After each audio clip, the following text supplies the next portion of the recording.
They're off. After all that, they came off to a nice even dispatch, and Hazard to Your Health. The field's Lonely Gray, quick to show speed. Inside of that one comes Cool Karma. Now the favorite heating up.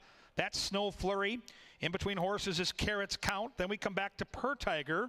In that early clump is Global Risk, and then it's a gap of some 7 lengths. Back to Wicked Hope. Outside of that one is Mia's Angel, and the long shot Hazard to Your Health is out there winging it on the front end and leading it by 2. Snow Flurry, the 1-5 favorite, breathing down that one's backside. Carrots Count is ranging in along with Per Tiger, and Global Risk is trying to charge up the inside.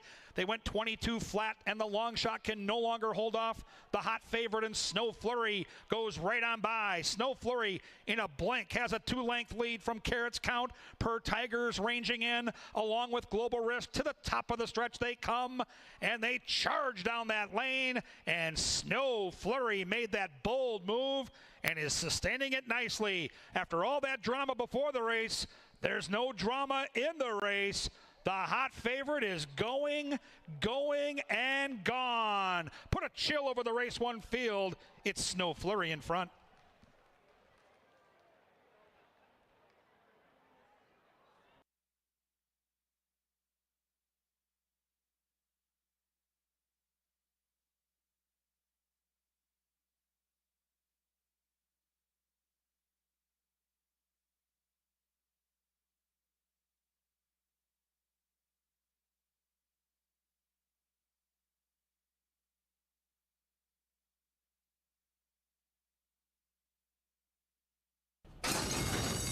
And they're off. In between horses, Mendelssohn Joy, flashing speed, joined by Haunted Haze.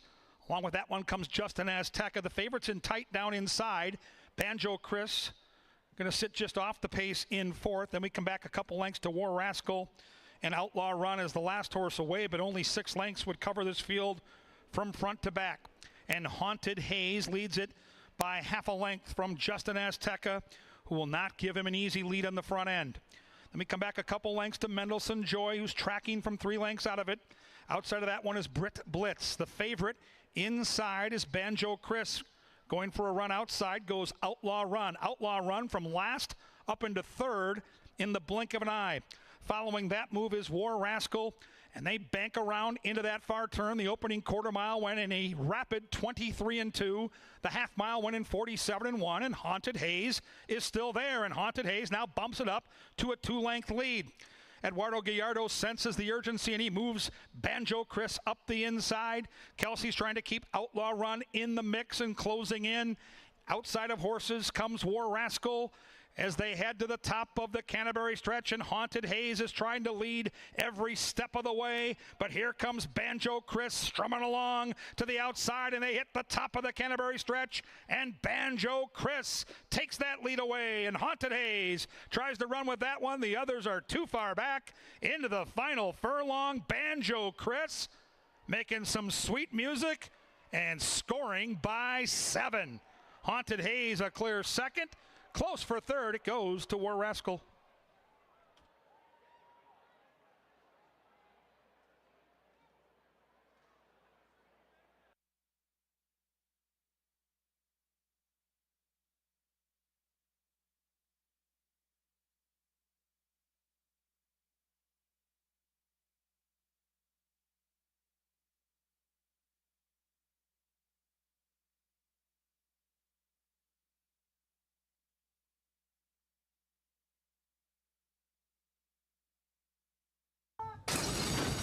And they're off. The field came off to a perfect dispatch. Minnesota Rose to the outside, first to flash speed, joined by Altar Girl. Speeding up the inside comes I Came to Shame. And the last horse away is Holy Image. The inside marker, I Came to Shame, came to get the lead, and by golly, she's got it. She's got it by half a length. Altar Girl in 2nd. To the outside is the Minnesota-bred Amaretto de Amor. Then we come back to Bango's Heat, who gets a good stalking trip. Extra India's right behind that one, joined by Minnesota Rose. Diamond D's in among horses. The favorite, Nang Singa's got 9 lengths to make up, joined by Cloudless Blue and Still Nothing from Holy Image, and Kelsey Har and Amaretto de Amor have the lead now by a measured length. The long shot I Came to Shame is 70-1 and trying to cling to that one. Altar Girl being asked the question, joined by Minnesota Rose, and Still Nothing from those favorites. Long shots parade down the Canterbury stretch, and Amaretto de Amor's got the lead. Inside is Still I Came to Shame. From way at the back of the pack comes Holy Image. Into the final furlong, Kelsey Har looking to get back on the beam. Amaretto de Amor from Holy Image, who's charging. Amaretto de Amor and Holy Image hit the wire. It'll be a photo.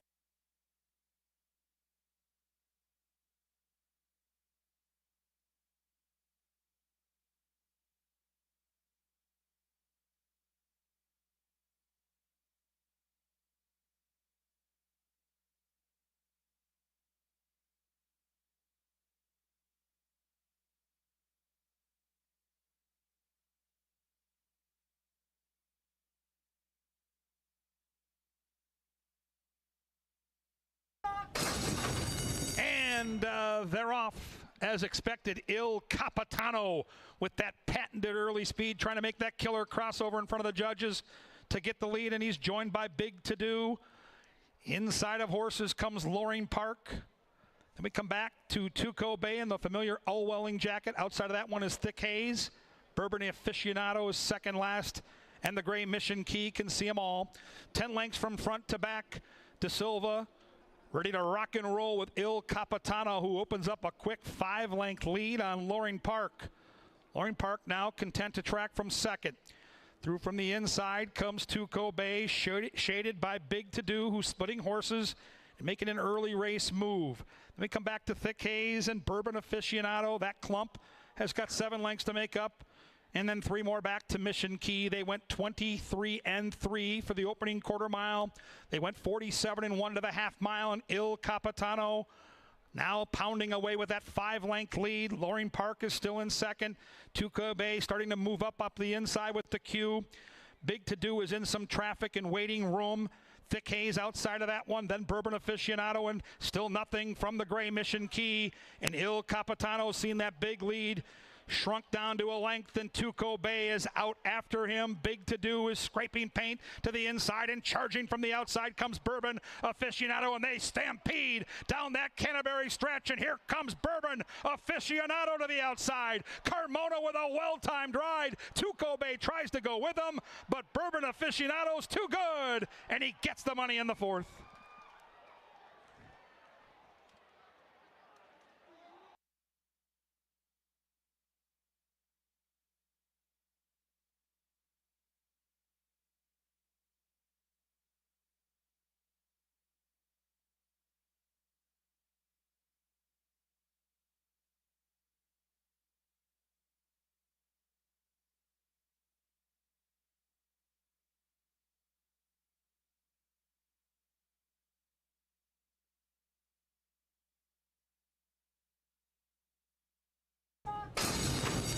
And they're off. Even Dispatch, Smarty Be Good is first to show speed. From the outside comes Misclassified, and one from the rail comes Yamiles. The Gulfstream Steamer wants the lead, and Kelsey Har will take the lead with that too. Behind that one comes Milani T, the hot favorite. One off the rail is Smarty Be Good. Then we come back to Tactical Express. Behind that one is Mark of Victory. At the tail of the field comes Tapatara, and Aunt Alex can see them all. There's 12 lengths from front to back, and Yamiles with Kelsey have the lead by 3/4 of a length from Too Hot to Stop.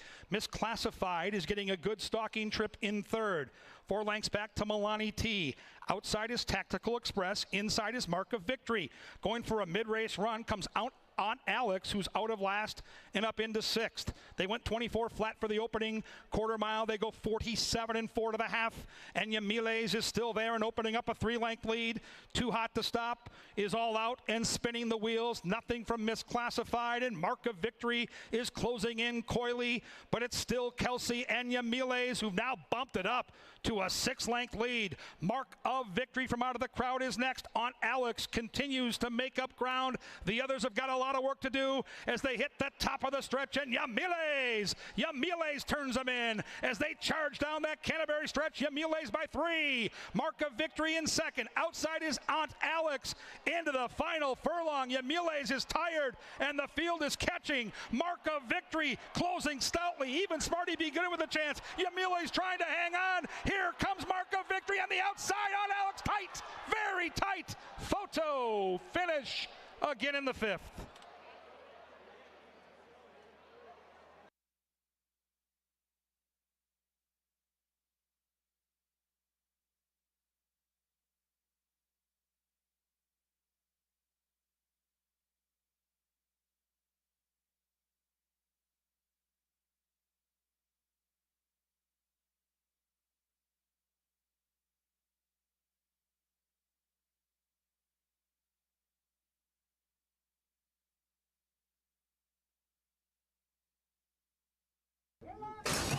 And they're off. Field came off to a good dispatch. One from the rail is Relentless Corona. In the middle of the track is Relentless Robin. Outside of that one comes Relentlessly Fast. It's Relentless Robin pounding away with a lead from Relentlessly Fast. Relentless Robin, Relentlessly Fast, Relentlessly Fast, Relentless Robin resilient. And the Robin gets the money.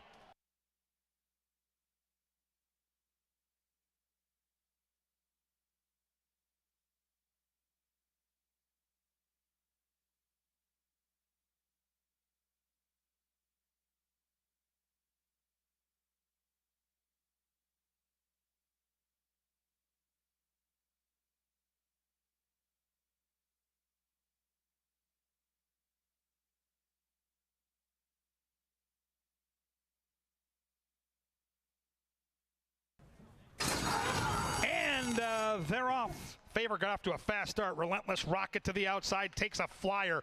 Southern Eagle is right there. Inside comes I Told You Twice and Alcala Corona.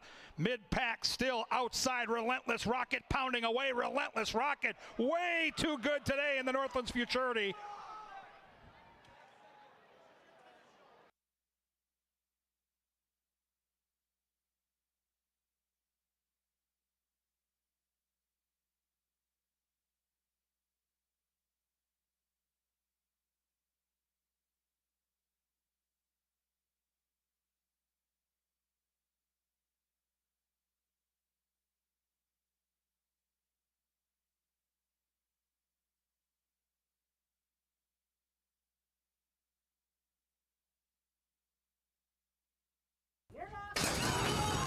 And they're off. 7-horse Moonlight Dynasty was slow to go.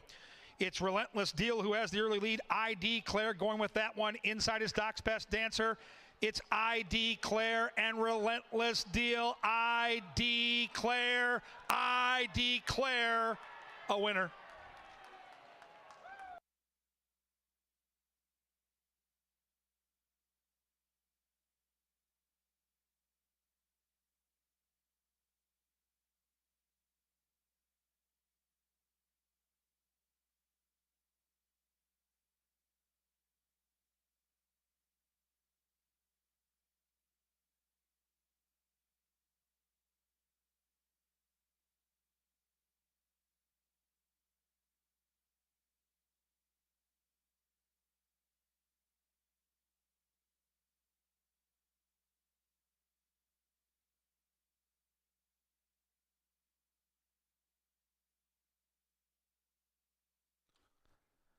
Ladies and gentlemen, please rise for the playing of our national anthem.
Good afternoon and welcome to beautiful Canterbury Park here in Shakopee, Minnesota.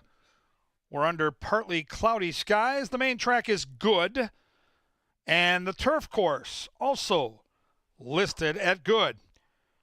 If you'll get your programs handy, we'll go over the changes on tonight's 8-race card.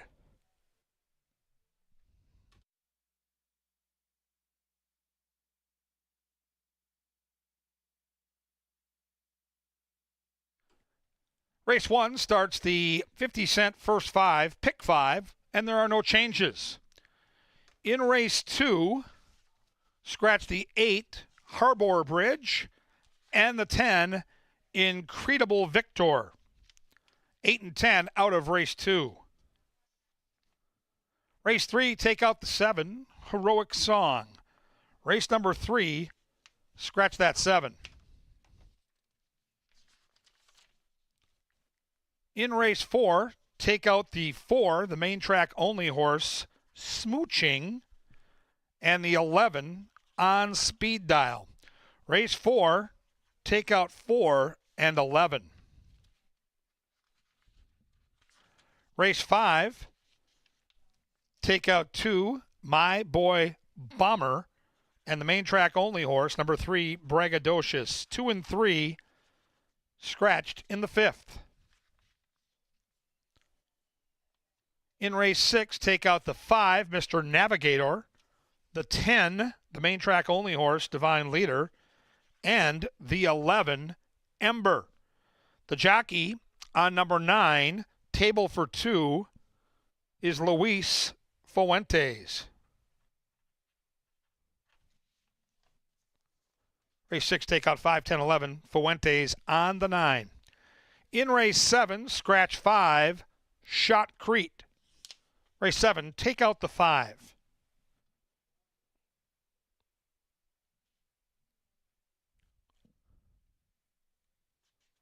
Race 8, there are no changes. Main track and turf, both listed at good. Pick 5s that start in race 1 and in race 4.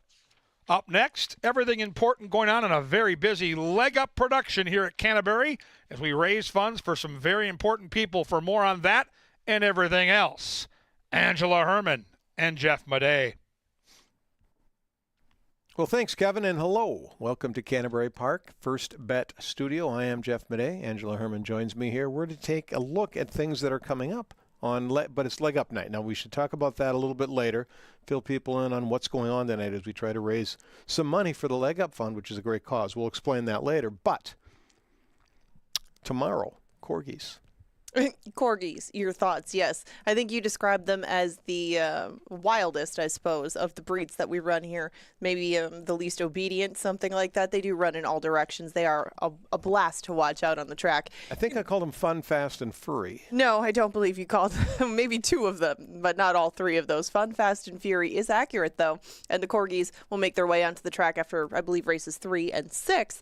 And you can see behind me, they go full force, and they don't often go straight while they're doing it. So lots of bumper cars out there for the corgi races. Make sure you get a spot early. It gets very crowded out by that outer rail, and that's where you can watch a few heats at a time of corgi races in between the horse races. Lots of fun. And then, of course, Thursday night racing, very popular. And it's only $5, $5 admission and $5 beers on Thursdays. We get some good crowds, some really good racing. Now that the sun's setting earlier, it's kind of cool because we race into the darkness, and it's fun. I like that. I like racing at night. Boy, that makes it sound a little drearier than it is. We do race into the darkness now on Thursday nights, but it is $5 night. I mean, how do you beat it? Spend a weeknight out here. You don't have to stay too late. Our races don't, go till midnight or anything. $5 to get in, $5 for the essentials, a little beer, and you can get out here and make a lot of money to pay all of that back on some of these Thursday cards, as we've seen throughout the season.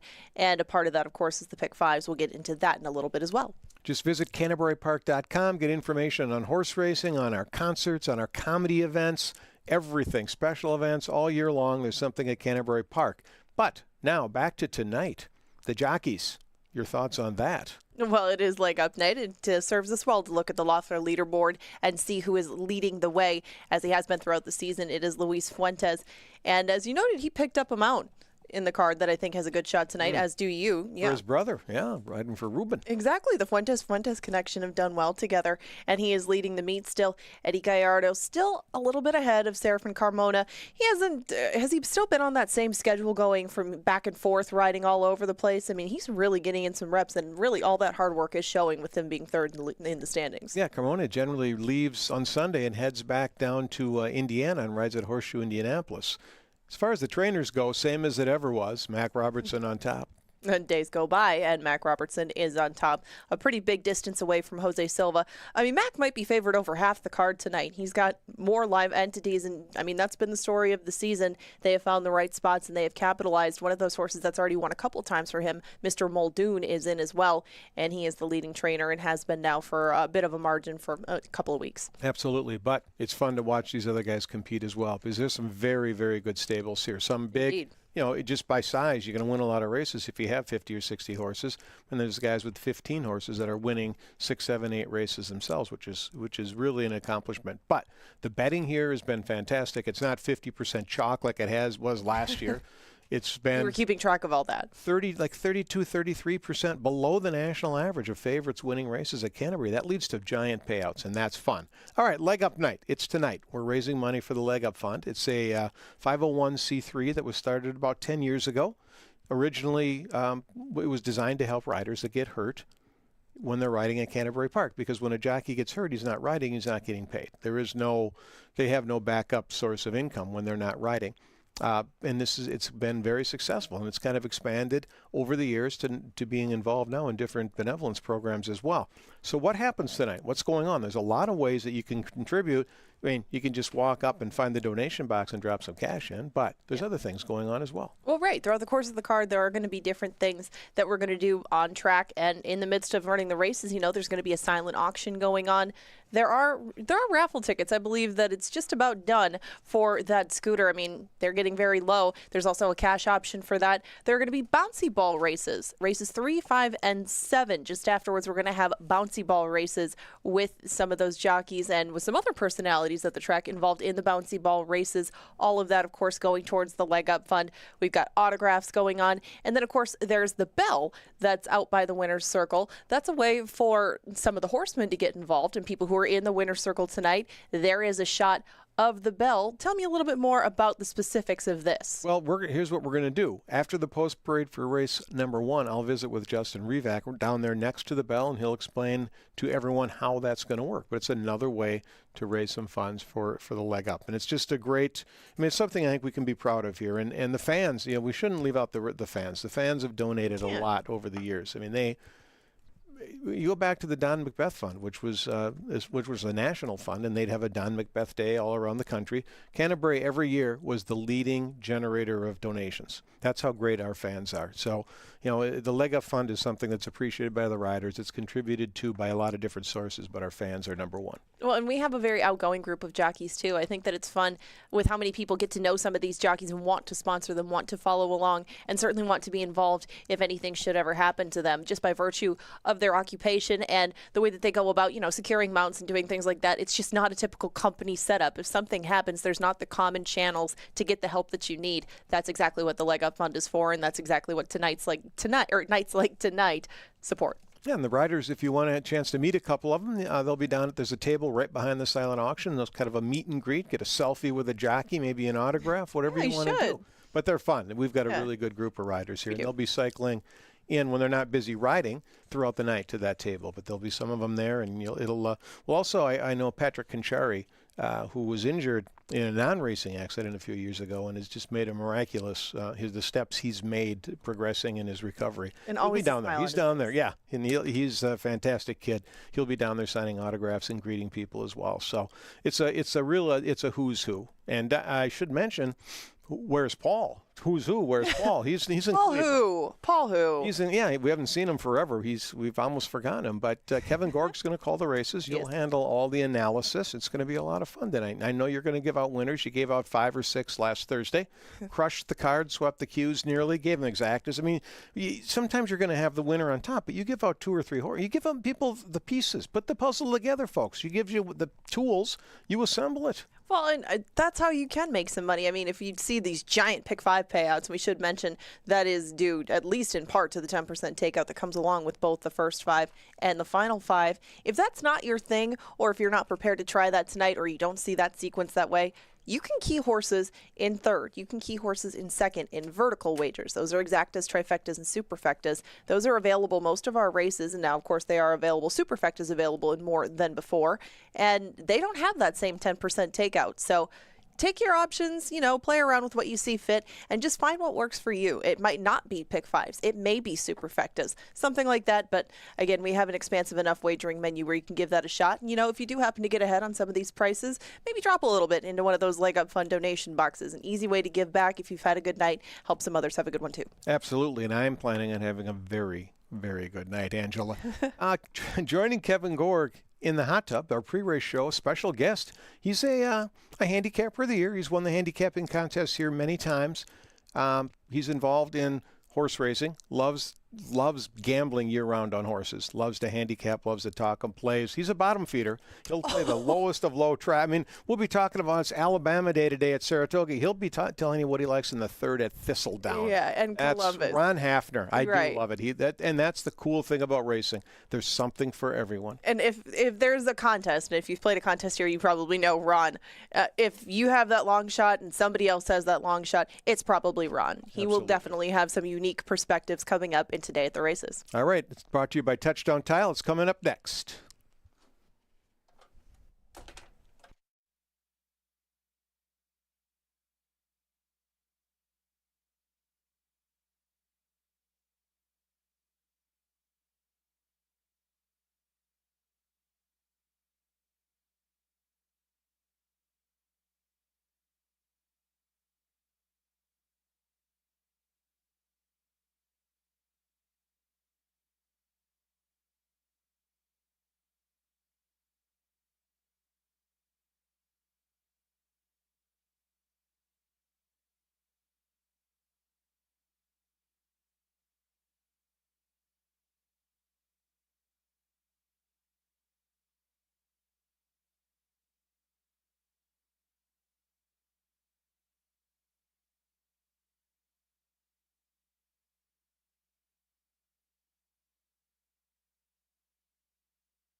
Happy Saturday and welcome out to the paddock. We get set to handicap all 8 of them. I am Kevin Gorg, the fill-in track announcer. Tonight is Paul Allen on assignment in Cleveland with the Vikes.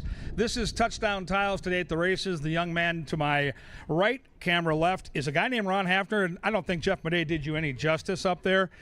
In sports betting, we call them sharps. I don't know what we call them in horse racing, but the bottom line is this guy finds long shots, and he's one of the best handicappers on the grounds. Ron, it's great to have you out here, and I'm looking forward to seeing what you come up with tonight on a pretty good card. Thank you very much for the wonderful introduction, and it's been 5 or 6 years since I've sat here, and I'm excited to be back. And you're right, nice card. We lost a couple of my plays to the scratches, but we'll adapt to it. You have to adapt in this game. The turf course is good. Thank goodness we're on the grass. We were not on Thursday, and it's leg up night. And I know you've been very charitable over the years. You're one of the biggest players that gives back here at Canterbury, Minnesota. Always one of the best spots in the country for helping the jockeys. On a night like tonight, I guess we can both sit here and encourage fans, if you have a little luck at the windows, to make a donation or go to the silent auction and find something, because when these jockeys who are out there riding these beautiful horses at 35, 40 miles an hour, when they get hurt, they don't make any money, and we got to help them out. Yeah, and without them, we don't have anything. No. And so I couldn't agree more with you. This year, it was very nice. We had an anonymous donor who put up a $10,000 bogey. And asked for matches up to that $10,000, something different we did this year. The great news is we met the match. We're over the match, but we're still looking for a little bit more of your money, because it just can never be enough. And the thing about it, it's not just for the jockeys too. There's a couple different other missions that the Leg Up Fund has. And so, but it's all just a wonderful cause. So if you can spare a few dollars tonight, they'll still be collecting donations. And then there is a silent auction, as well as there is a giveaway for a cash drawing and an e-bike, which they'll be selling tickets through about the third or fourth race. I think the drawing's somewhere around the fourth or fifth race. So if you can loosen the purse strings a little bit, be great. And you'll probably get some good luck in those photo finishes, not just tonight, but the rest of the summer. It's all on the main level here adjacent to the paddock. So I came to Canterbury Downs back in 1985. I had just graduated from Burnsville High School. This was the place to be. You turned on the local sports. You looked at the paper. It was everywhere. I'd never watched a horse race. I came to Canterbury, and I fell in love immediately. How did you come to Canterbury Downs or Park? Yeah, so back when Canterbury Downs actually opened, I didn't know anything about horse racing. I moved to the Twin Cities in 1984. My first few years, like a lot of the young professionals, worked really hard, did a lot of working out, and that was kind of my life. And and lo and behold, I met a gentleman by the name of Randy Sampson at my job, and actually worked for him for a while, and that's how I got introduced to horse racing, and I couldn't get enough of it once I really started to understand what it was all about. And so for many years worked there and was the auditor, worked for the firm that was the audit for Canterbury. Now I'm retired, so I can really do what I want here now. Just have fun. So yeah, so that was the introduction. That's the right guy to meet. I mean, the Sampson family, from Kurt to Randy, all the way through to Wheel and Paul, have given back so much to Minnesota, and we really appreciate the fact that we have this beautiful racetrack and this great game. And I love the game. And tonight's one of those cards I really want to dive into with you. So let's do it. Let's start with race one. It cranks up that pick 5. Ron, I got to tell you, being out here every race night, we have seen more long shots in race number 1 this year. Doesn't matter the field size, turf, dirt. We've seen bombs away in race 1. Now, I look at this race, I see 2 Mac Robertson horses. Yeah. I don't know how we're going to get to a big price, but I still went 4 deep in my pick 5. Who do you like in the first? So I went with the 2 horse on top. You talk about Mac Robertson. I see this as a very paceless race, unless there's a first-timer that can run. Mac's horse, he's 22% on first-timers of a sample size of 37, so we're talking a pretty decent sample size. The Dam is 5 for 11 in her career. She ran as high as an 87 buyer, and 6 of her 10 siblings have won. So that was kind of the clincher for me to put her on top. I have the 3 and the 5 filling out the bottom side of it. But in response to your comment about the long shots in the first race, we've had a long shots in second, third, and fourth. We've had more pick 5 carryover this year than we ever dreamed about. Yeah. Last year it was chalk, chalk, chalk, and this year it's bombs away. So it's much more fun that way. I'm going 4 deep. I'm going to use the 2, 3, 5, and 6. I think the 2's the horse to beat. I think when Mac has 2 and Carmona shows up on your horse, we should all probably pay attention. I do give the 3 a long look. That horse showed some serious talent, ran against Crocodile Hunter and Jose Patio in those first 2 career starts, gradually got better, and then something went wrong. They went to the shelf. It's been a while for this horse to get back, but I trust Tim Padilla. I'm going to go 3, 2, 6, and 5 in the lid lifter. And now we get into some big fields here in the middle part of the card, starting with race 2. Turf.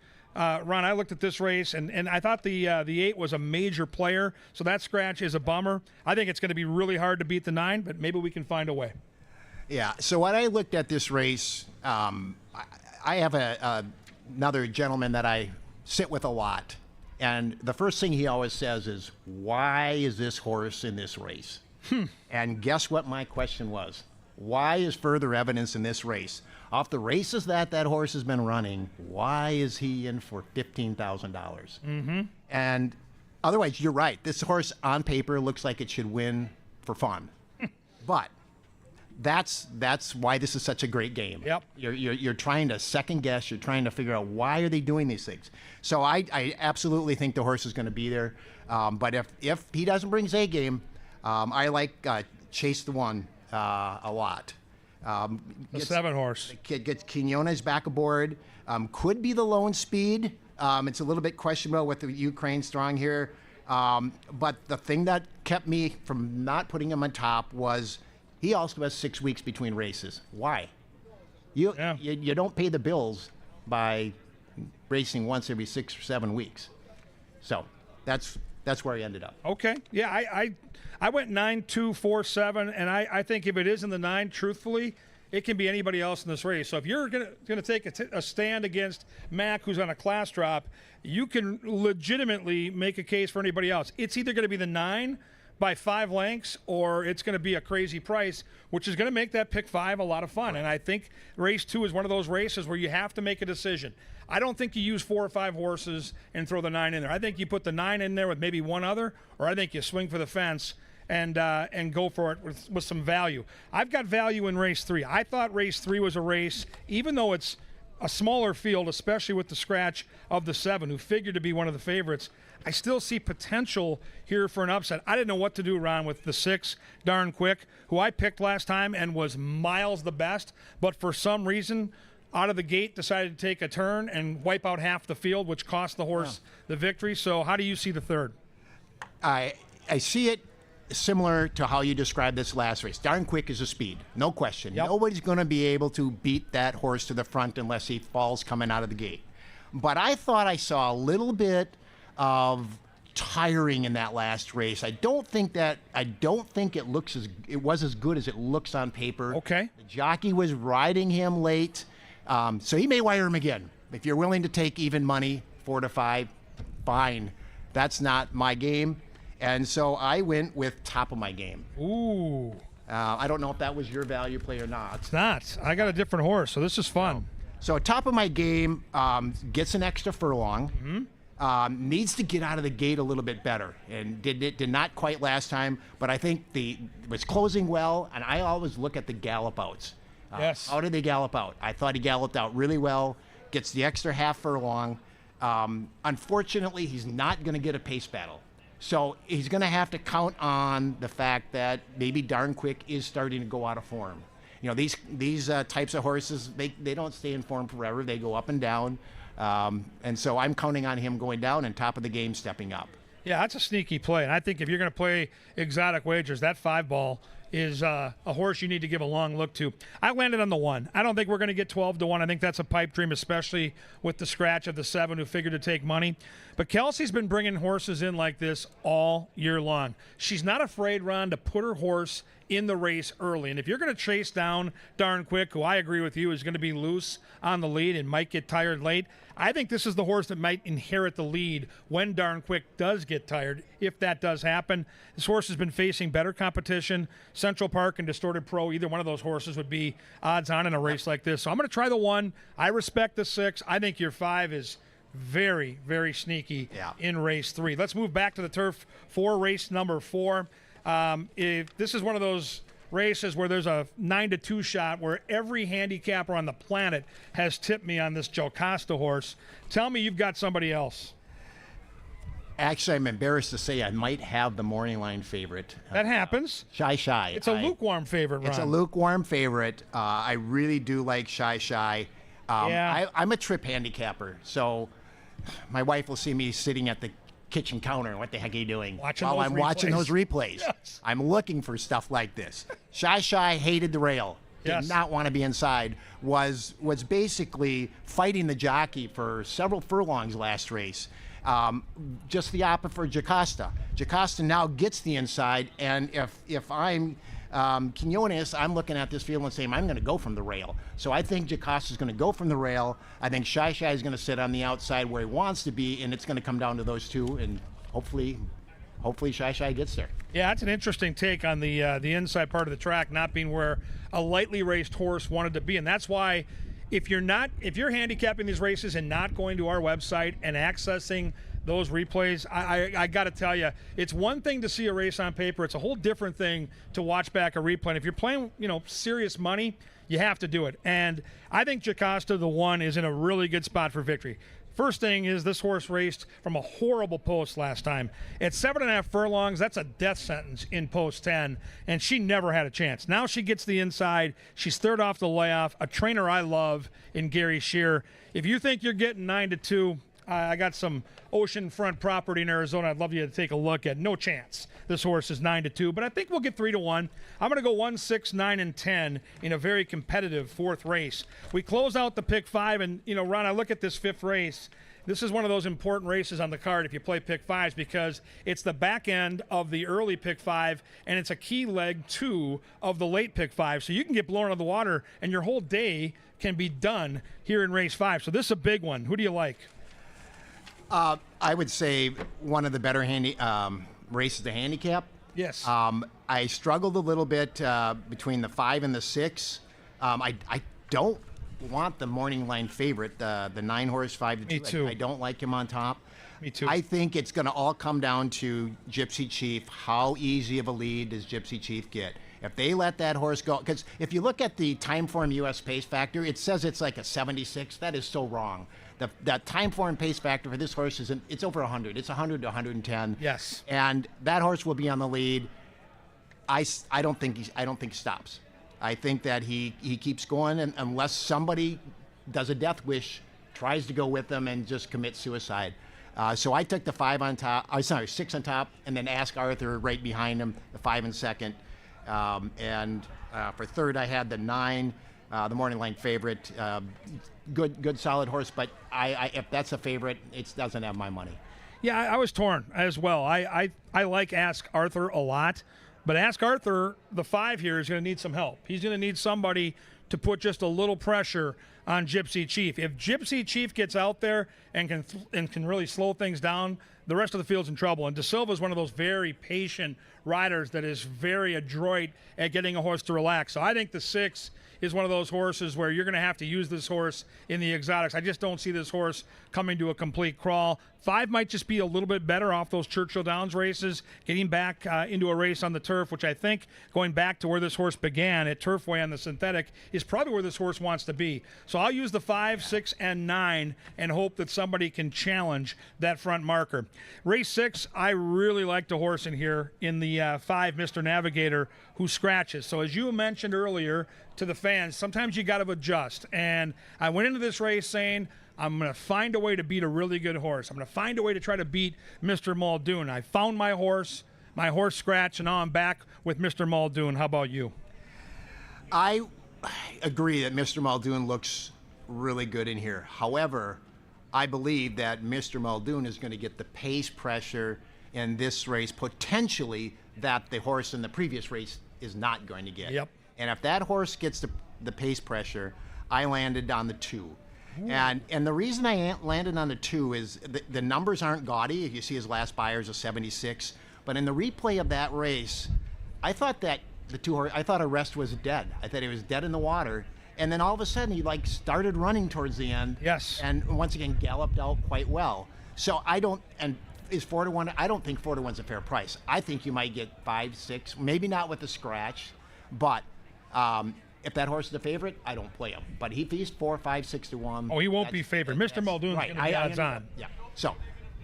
Do you follow hot trainers? Because Jose Silva in the last couple weeks has just gone crazy, winner after winner for this trainer. I do, but not as much as a lot of the people that I talk to. Okay. Follow him. But yes, I do look at trainer and jockey combinations, etc. But not as much as I really focus on pace of the race. Class, etc. But yes, I do know who the hot trainers are, who jockeys. I just don't weigh them in quite as much. Okay, I had it down to the 1 and 2. I don't know what It's Bob's Business the 4 is going to do. And I think if he goes, he's basically writing his ticket that he's not going to win. I think It's Bob's Business has to figure out a way to rate. And if he can rate, I think he becomes a dangerous horse. If they hook up, they're both in trouble, and your 2's in a great spot for victory. But I would not sleep on that 9. I think that 9 is super sneaky. I went back and watched that replay. Comes out of the same race as Arrest, and this horse early on had a hell of a tough trip and was wide every step of the way. Do not leave the 9 off your tickets, as Ron and I head to race number 7 on the main track. Another fun race to handicap. Another, Ron, big field where I think we can get some prices. If you're into trifectas and superfectas, I think this might be the race that yields the biggest payoff tonight. Where did your pen land for your top pick? Tell me if Happy Hour Bobby's going to get an easy lead, and then I'll tell you. I've got him on top. I believe he's long gone, but if he has any pressure, we're in a world of hurt with him. That's exactly right. I think if he gets the lead by himself, he's got to go an extra full furlong. Yep. And Happy Hour Bobby of last year, wouldn't be running at this level. No. I mean, it wouldn't be a contest.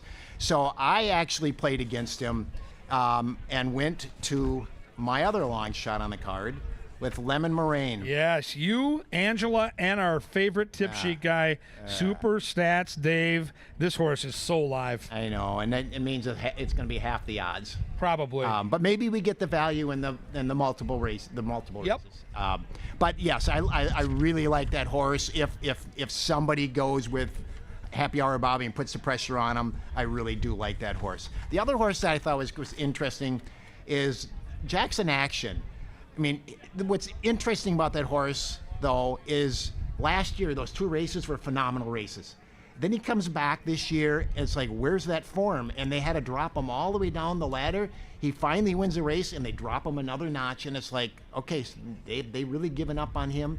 But he could easily sit as the stalker and get first run if he's the horse that he used to be, which apparently they don't think he is, or they wouldn't be putting him in for 7,500. I think part of this is Joel Burnt being, the fierce competitor he is trying to stay in the race. And, this horse does fit here. I mean, maiden 12 to 7,500 it's a Minnesota bred. It's late in the year where people know that the big money for Minnesota breds won't start again until next spring. So I get it. I think he holds the key to the race because the 6 is the only horse fast enough early to put legitimate pressure on Happy Hour Bobby. If he goes and puts some pressure on him, even if he just sits to his outside, I think Happy Hour Bobby's in some trouble. If Happy Hour Bobby can clear off, I really believe the 4 is gone. I go 4, 6, and 9, and I think it's one of those 3. And I think your 9 horse might be the right bet come post time. You have to monitor those odds, and I think the 9 is going to be a really nice price, maybe 5 or 6 to 1 in that race. That might be enough to get me out of my chair. We close the show and close the pick 5 with race number 8. Another race, Ron, where there's only 7 horses, but again, I kind of waffled between 2 or 3 of them for my top pick. Did you find any value here? No.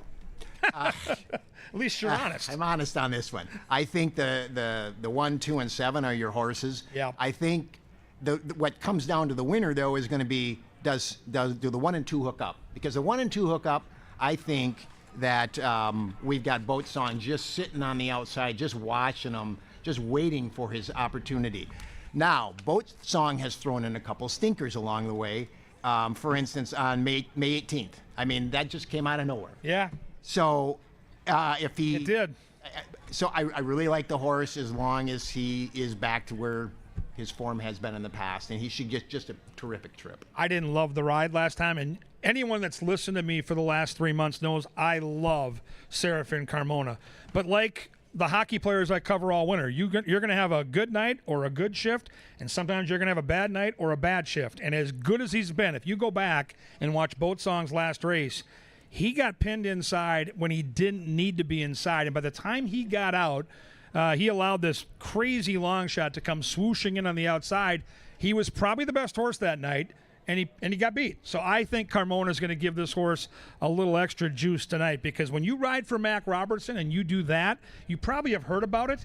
And back to the fierce competitors that these top trainers are, you want to redeem yourself if you want to continue to be the go-to guy for one of the greatest trainers in the history of this racetrack.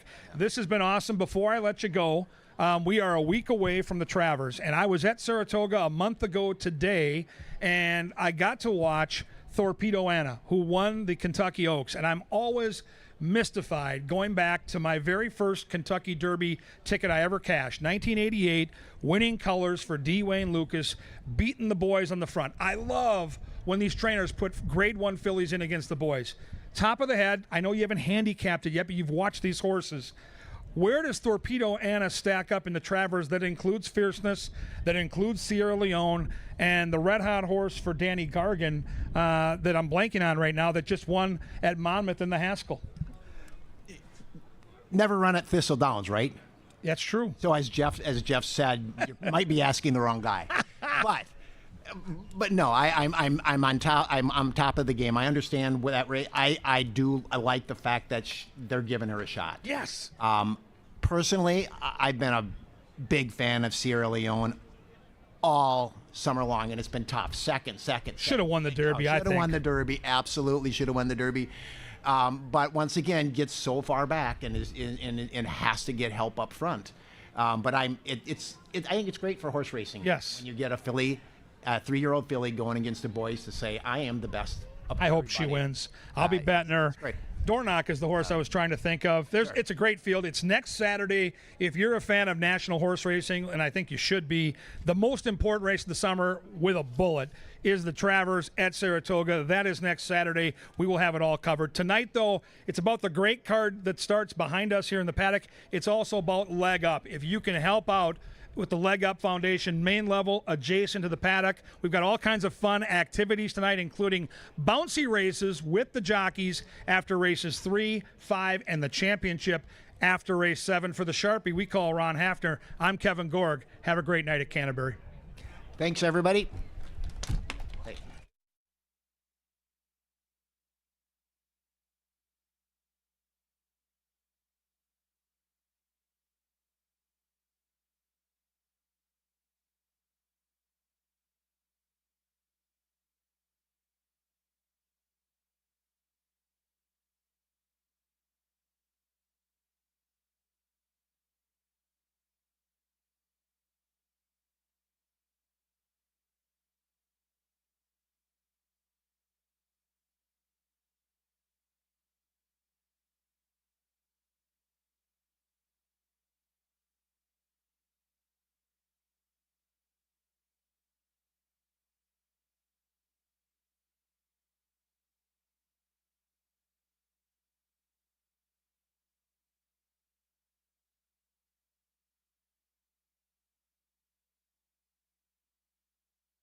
The horses are coming onto the track with the call to the post from Sir Leonard Dykert. We offer win, play, show, exacta, trifecta, superfecta, daily double, pick 3, and, of course, race 1 starts the 50-cent first 5, pick 5 with that 10% takeout at the gate in just 5 minutes. Main track good, turf course good. Enjoy your night at Canterbury Park.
All right, folks, time to take a look at the pick 5. It's a $72 ticket I've assembled. I'm going to go 4 deep here. I'm a little confused, as are the bettors. I'll use 2, 3, 5, and 6. Single of the 9 in race 2.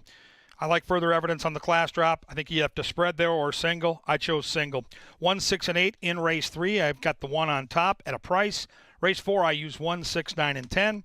Race 5, I use 5, 6, and 9. It's $72 if you want to construct the ticket with me, and we'll cheer together and cash later, or you can modify that ticket and play your own, but you can't win it if you don't get in it. Play those pick 5s at Canterbury, and on this very special night, we celebrate the Leg Up Fund and the people behind the scenes that make this game work. For more on that, we head down to the winner's circle to Mr. Jeff Madej. Well, thanks, Kevin. That's right. We're here not just for a great night of racing, but also to raise some money for the Leg Up Fund. If you don't know what the Leg Up Fund is, it's a 501c3 that started about 10 years ago, and it was dedicated to helping injured riders that got hurt at the racetrack, that aren't making a living when they're not riding. It's since expanded its role. It's involved in many benevolence programs on the backstretch. It's supported by you, the racing fans, by jockeys, and by owners. We've got another method that owners and jockeys could help contribute. To learn more about that, I've got Justin Revac, the president of the Minnesota HPPA, to tell us more. Thanks, Jeff. Yeah, this beautiful bell that we just installed in the winner's circle here, the idea behind it is after each race, the winning connections, whether it's the owner, trainer, jockey, friends of the owner, they can come over and ring the bell, and when they do that, they're agreeing to give a minimum of a $100 donation to the Leg Up Fund. Absolutely. It's a great cause, and it's a great way to kind of celebrate that victory and give back to those that helped you get that victory. We've got a field of 2-year-olds here. I got to think we hear this bell ring. I hope so. I hope everybody's looking forward to being the first to ring the bell. All right, there you have it. Lots more going on with Leg Up Fund. Do get involved. Horses are approaching the gate. Don't forget to bet that pick 5.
And the horses are approaching the starting gate.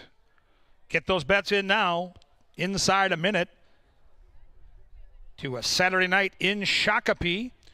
Our racing product presented by Continental Diamond and the Minnesota Lottery. We also want to thank our season-long partners. They include Apple Autos, the aforementioned Continental Diamond, Jim Beam, Kim Crawford Wines, our friends at Quick Trip, the folks over at Loeffler, Maker's Mark, that Minnesota Lottery, Michelob Ultra, and the official soft drink of Canterbury, that is Pepsi. Moving in line for the lid lifter, 9-5 on Good Grief Claude, who debuts for Mac Robertson. Close second choice, Cat on the Prowl.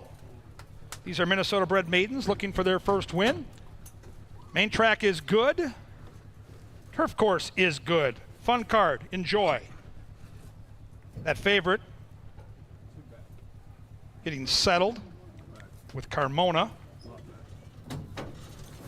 Bears D also debuting for Dave Miller, the last in line after we get Cat on the Prowl situated with that beautiful orange jacket.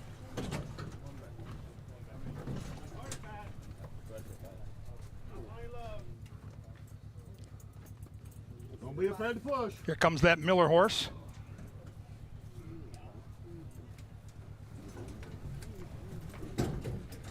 There in the gate. And they're off. A bit of a tardy start for Heavenly Conveyance. A very fast start for Cat on the Prowl, who prowls right to the front. Joined by Shaman Says. Let me come back a couple lengths to Good Grief Claude. After that tardy beginning, Heavenly Conveyance is splitting horses. On the outside is Bears D, and at the back of the pack is Sweet Bodymeister. Compact field, just 5 lengths from front to back, and a pace battle ensues. On the outside is Shaman Says. Inside is Cat on the Prowl, and here comes Heavenly Conveyance to join that early party. Good Grief Claude getting a good trip from 4th. Outside is Bears D, all in with a shot, and Sweet Bodymeister's gone back to last.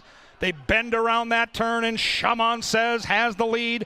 Heavenly Conveyance had that slow start, but has made up ground steadily as they hit the top of the stretch, and they charge down that lane, led by Shaman Says. Shaman Says by 2. Heavenly Conveyance on the outside. The others are too far back. Into the final furlong. Shaman Says still there. Heavenly Conveyance is lunging. Shaman Says. Heavenly Conveyance. Shaman Says. The wire came first.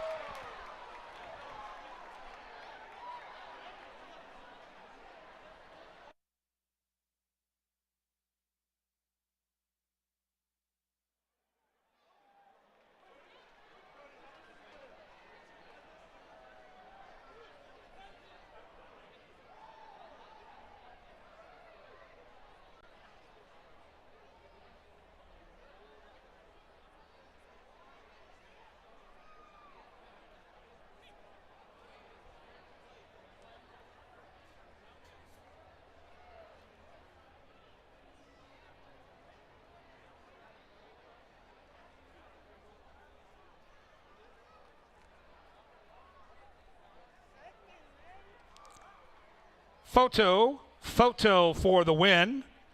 107.25 was that finishing time.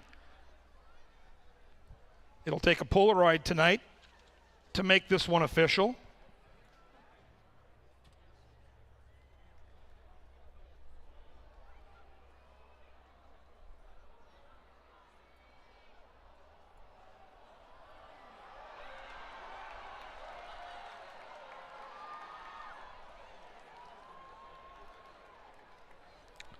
We have an answer.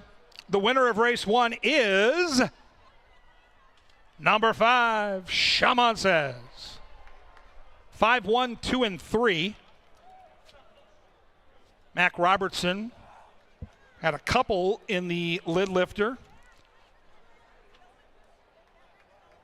Both went off at 5-2, and Shaman Says gets the money.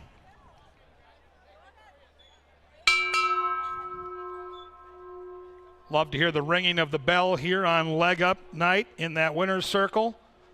We appreciate all the great charitable work here from our horsemen, but more specifically from our fan base. By percentage, the best racetrack in the country when it comes to charitable donations And tonight is the night. On leg up night, we raise money to support the men and women. Make this game go. Race 1 official and cashable, $7.20 for your win ticket on Shaman Says. Trifecta paid $31.85. That's Superfecta, $13.66. The Dick Buck is 51 exacta for a buck, paid $19.60. On deck, we go to a good turf course for race 2. We scratch the 8 Harbor Bridge and the 10 Incredible Victor. 8 and 10 scratched in our second race. And again, do note the turf course is good. Career start number 2. First time on the main track. Good looking victory tonight. Getting set to meet the connections in the winner's circle is the victorious Shaman Says here in race number 1. Shaman Says is a 3-year-old chestnut gelding out of Shaman Ghost from Rock That Jewel, foaled in Minnesota. And that horse was foaled by the owners, Sarah and Mike Jewell. The winning jockey, Eduardo Gallardo, and the winning trainer is Mr. Mac Robertson. Congratulations to the connections of Shaman Says, who wins race 1. 21 minutes now, 21 minutes for the pick 4 and race 2 on the lawn.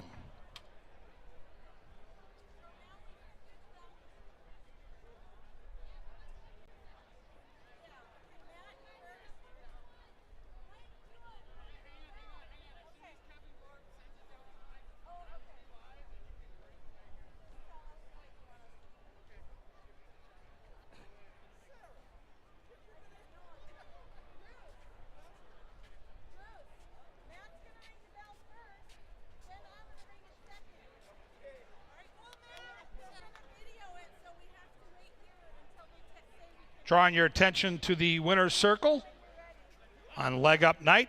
It's time to ring that bell.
And they're off. A bit of a tardy start for Heavenly Conveyance. A very fast start for Cat on the Prowl, who prowls right to the front.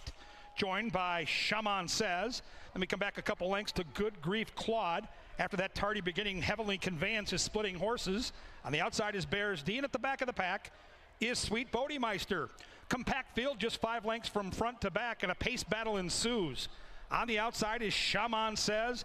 Inside is Cat on the Prowl, and here comes Heavenly Conveyance to join that early party.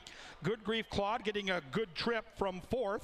Outside is Bears D, all in with a shot, and Sweet Bodymeister has gone back to last. They bend around that turn, and Shaman Says has the lead. Heavenly Conveyance had that slow start, but has made up ground steadily as they hit the top of the stretch, and they charge down that lane, led by Shaman Says. Shaman Says by 2. Heavenly Conveyance on the outside. The others are too far back into the final furlong. Shaman Says still there. Heavenly Conveyance is lunging. Shaman Says, Heavenly Conveyance, Shaman Says. The wire came first.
Welcome back to the paddock. And before we get to race number 2, we want to talk about a different part of the community here at Canterbury Park. On the backside, but there's a lot going on. And there's some of the beautiful results of what's going on back there right inside the doors. Here to talk a little bit more about it, we've got some representatives from Furlong. And well, what do you want to tell us about what's going on in there, how we got to here, and a little bit more about what you guys do on the backside? Hi, thanks. Yes, this is the first year that we have added an art component to Furlong Learning Program. And we have Alicia Pagan, who is our art teacher, that has created complete magic. I will let her explain how she's brought the kids through the process. And we are just ecstatic to be here at Leg Up Day. And the kids have their paintings and their artwork for sale at a booth inside. So I will let you explain how you arrived at these beautiful works of art. Yes, these are gorgeous. Tell me more, Alicia, and tell everybody out there how they can get their hands on one. Sure. So what I did with the kids, a lot of them were really interested in learning how to paint, and almost every single one of them said, I can't do that. So I would find art that inspired them or pictures from nature, and then I would show them how to do what they wanted to do. You don't know how to paint a pine tree? We're going to learn it today. So we really worked through the process like every kid in a one-on-one way to help them create the thing that they've been imagining. So our table is right inside the doors. Small prints are $10 and big prints like these are $20, and they're donations to go back into our backside community. Thank you both for being out here, and thank you for everything that you do on the backside. This is gorgeous, seriously. Take a look at some of the stuff that they have down right inside the doors, just inside from the paddock. Thank you both again for being here, for everything that you do, for being a part of it out here at Canterbury Park. Our words don't do it justice, but thank you again. Thank you. Thank you. All right. Thank you both for that. Make sure you check that table out. If you're out here in the paddock, walk in. You can't miss it on your left. We're up to race number 2. We'll go a mile on the turf for this one. Maidens, $15,000 tag, and they are out here in the walking ring with 11 minutes to post. If you would, please take out the 8, take out the 10. Your favorite resides right between them. That's further evidence. We'll start quickly on the inside with More Money Mo. Got to go through these a little bit faster. More Money Mo, PR Call Me Maybe. Both horses that will be coming from off the pace, and they're both similar prices right now at 8 and 9 to 1. More Money Mo has no experience on the turf. PR Call Me Maybe does, but he's picked up a couple of pieces and has been getting a little bit closer each time, but has had some similar setups. I would expect him maybe to finish in a similar spot tonight, and PR Call Me Maybe was my third selection in here. Ukraine Strong has a lot of speed. He's 15 to 1. This will be his second turf foray. The first one didn't go so hot, but he didn't show much speed in that day. Ukraine Strong and Barajas will be teamed together again. They stretched out nicely last time, holding on for third. Couldn't quite hang on the dirt track. Not sure how much better it'll go on the turf, but we find out at a very good number. That's the same case for Professional Grade. This one has a touch of speed to him too, but he couldn't quite keep up with the front leaders last time. Stalked the pace and stayed in basically the same spot throughout behind My Cairo Kid. That was his first start in a long time, and I was looking forward to this horse getting back to the grass. He does have a very good pedigree to be a good turf horse. Obviously, things have gone a bit differently for him, but he's 14 to 1, and there is a bit more upside to him than some of these other horses who have tried the turf an awful lot. Now, D Buckaroo is 9 to 1. D Buckaroo has some speed himself, as does Lucky Supernova right next door. Lucky Supernova taking quite a bit of money, and he's one of a couple representatives from that Espinosa stable. I would maybe venture his chances a little bit better towards the front end. He makes a good impression down here in the paddock. Chasing the one just next to them at 4 to 1 does have some speed himself. He has been getting very, very close at times in his 11 starts. He's another one that looks pretty good down here in the paddock. Very energetic for start number 12, and Chasing the One is only going to make his second foray onto our turf course. He has tried some turf in the past and got some pieces. Again, he kind of runs similarly each time, so I did use him in a similar spot underneath. Further evidence on the outside is going to be your heavy favorite, as he is right now, probably throughout. He's 6 to 5. He has a couple of very good races against maiden special weights on which to draws into maiden claimers today. Gets the outside post. Awful lot to like about him and his barn, which looks to sweep the early double. We'll find out in 8 minutes if they'll do it, and they head to the track right now for race number 2 on Leg Up Day.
There's the call to the post for race number 2 on a good turf course. Take out 8 and 10 here in race number 2. Win, play, show, exacta, trifecta, superfecta, daily double, pick 3, and the early pick 4. It's a 50-cent bet that links races 2, 3, 4, and 5. Canterbury wants to acknowledge some very special guests here tonight, groups at the track, and you can put your group on track by heading to CanterburyPark.com. But tonight we want to welcome the Miller Gathering, the Bo Diddley's Company event. We love Bo Diddley's out here. Tri-State Drilling LLC, the Farmers and Merchant State Bank of Piers, Nordic Solutions Employee Night, Ethos Dental Team and their event, and of course CG Marketing Group.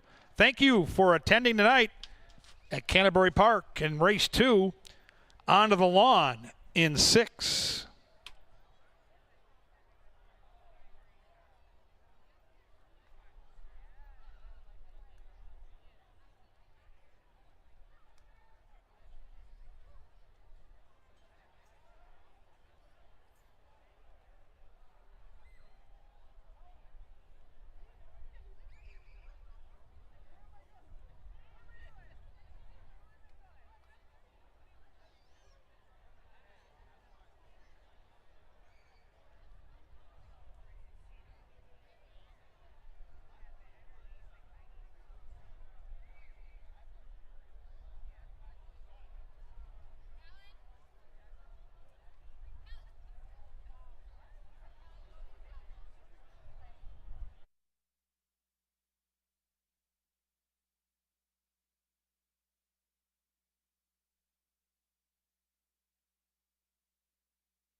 And the horses have reached the starting gate. It is now post time. Post time for race 2. Odds-on favorite to the outside post. That's Further Evidence. Trainer Mac Robertson looks to sweep the early double. A couple of horses chasing him in the betting. The 2-horse PR Call Me Maybe at 5-1, and the 7 Chasing the 1. Co-second choice here in the race. There goes Chasing the 1 and those familiar Larry Cronin and Paul Hook Shamrock Silks. Professional Grade in the middle of this starting gate to post 4. Novogratz Jacket and the hot favorite Further Evidence, the last in line. There in the gate. And they're off. 6, Lucky Supernova, broken a tangle and is last. Outside comes Chasing the 1. And Chasing the 1 wants the front and opens up a quick 2-length lead. The favorite is out after that one. Further Evidence. Inside of that comes Professional Grade. Scraping paint to the inside is Ukraine Song. Then we come back to PR Call Me Maybe, who's got 5 lengths to make up. After that tardy beginning, Lucky Supernova, that conspicuous gray, now within 8 of the leaders. And then we come back to More Money Mo, and at the tail of the field is D Buckaroo. 23-1, a very fast opening quarter mile, and the Q had his mind on stealing the way here in race 2, and he's got a 4-length lead. The long shot, Ukraine Strong, has cut that lead now down to 3 lengths. The favorite on the wide side, a joint third, along with PR Call Me Maybe and Professional Grade. Carmona yet to ask the question of Further Evidence. He's still wide, but he's closing in coyly as Chasing the 1 went a half in 47-2, and Chasing the 1 got a little breather around that far turn and opens up that 4-length lead. Further Evidence senses the warning call, and now Carmona gets busy, and from the tail of the field, More Money Mo has made up some big ground, but Chasing the 1 is going to take some catching at the top of the Canterbury stretch, still there by 3. Chasing the 1 as they pound down that Canterbury stretch by 2. The favorite Further Evidence is all out in second. Outside is More Money More. Final football field they come. Further Evidence trying to run down Chasing the 1. Chasing the 1. Flag fall, trying to get the that's all. Yes, all the way on the front.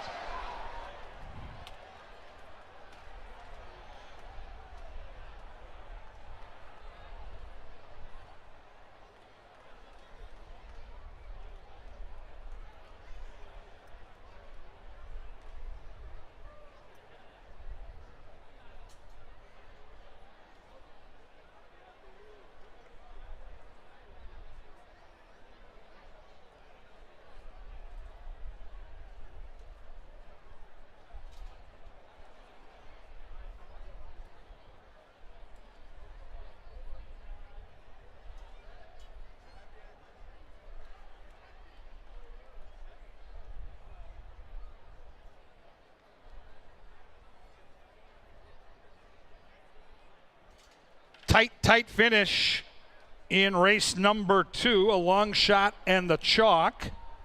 That finishing time was 1:38.44.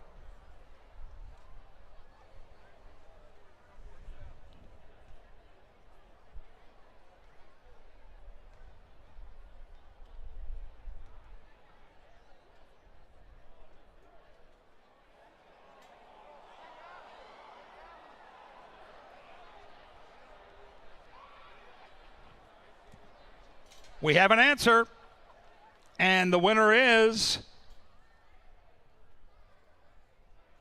the 7. Great pick by our guest handicapper, Ron Hafner, in our Today at the Races program, which takes place in the paddock on the weekends, about 40 minutes before race 1. Hafner said this horse could go all the way, and by golly, he was right. Quinones steals away and holds off the 1-5 favorite to get the money. Soon cashable.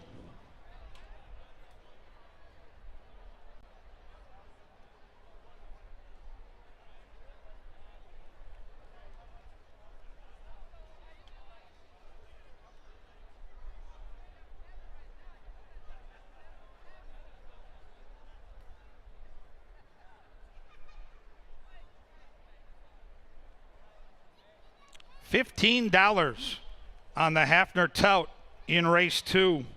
Trifecta, $47.45. The Super, $19.85. 5-7 double for $2, paid $57. Exacta for $1, 7 and 9, still paid $10.80 with the hot fave on the bottom side of that X. Career start number 12 does the trick.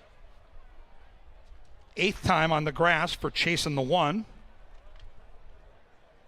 Stand by for a special check presentation on leg up night here in the winner's circle.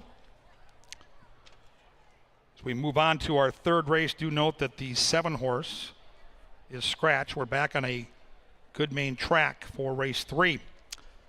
Getting set now to celebrate a victory, a maiden-breaking victory here in race 2 is number 7, Chasing the One. Chasing the One is a 3-year-old bay gelding by Connect out of Loom. He was foaled in Kentucky. The winning owners are Paul Hook and Larry Cronin. The winning trainer is Tim Padilla, and the winning jockey with a very crafty ride, Alonzo Quinones. Congratulations to the connections of the victorious Chasing the One.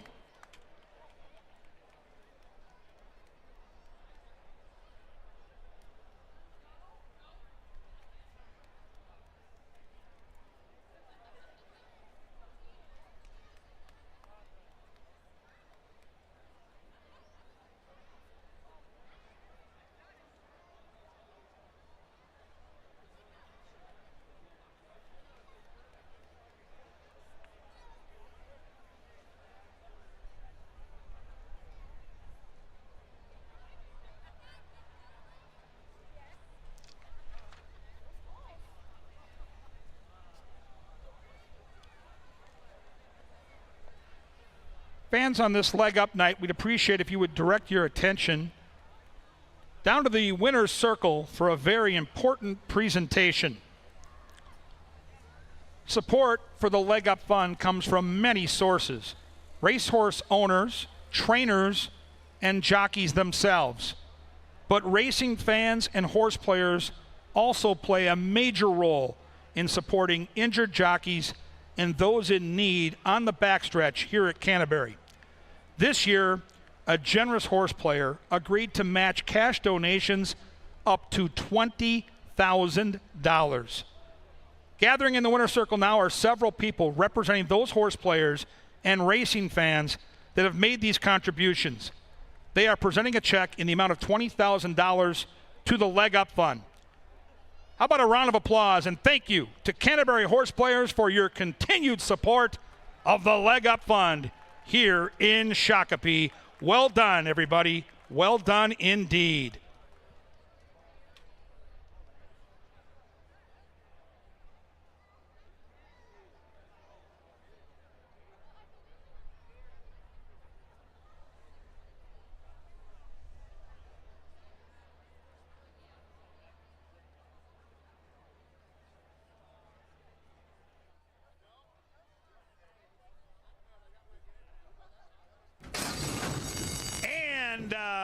They're off. 6, Lucky Supernova broken a tangle and is last. Outside comes Chasing the One, and Chasing the One wants the front and opens up a quick 2-length lead. The favorite is out after that one. Further evidence. Inside of that comes Professional Grade. Scraping paint to the inside is Ukraine's Song. Then we come back to PR, Call Me Maybe, who's got 5 lengths to make up. After that tardy beginning, Lucky Supernova, that conspicuous gray, now within 8 of the leaders. And then we come back to More Money Mo, and at the tail of the field is D Buckaroo. 23-1, a very fast opening quarter mile, and the Q had his mind on stealing the way here in race 2, and he's got a 4-length lead. The long shot Ukraine Strong has cut that lead now down to 3 lengths. The favorite on the wide side, a joint third, along with PR, Call Me Maybe, and Professional Grade. Carmona yet to ask the question of further evidence. He's still wide, but he's closing in coyly as chasing the one, went a half in 47-2, and chasing the one. Got a little breather around that far turn and opens up that 4-length lead. Further Evidence senses the warning call, and now Carmona gets busy, and from the tail of the field, More Money Mo has made up some big ground, but chasing the one is going to take some catching at the top of the Canterbury stretch, still there by 3. Chasing the one as they pound down that Canterbury stretch by 2. The favorite, Further Evidence, is all out in second. Outside is More Money More. Final football field they come. Further Evidence trying to run down, chasing the one. Chasing the one. Flag fall, trying to get the Vance all. Yes, all the way on the front.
Chasing the one chases no one, takes them all the way in race number 2.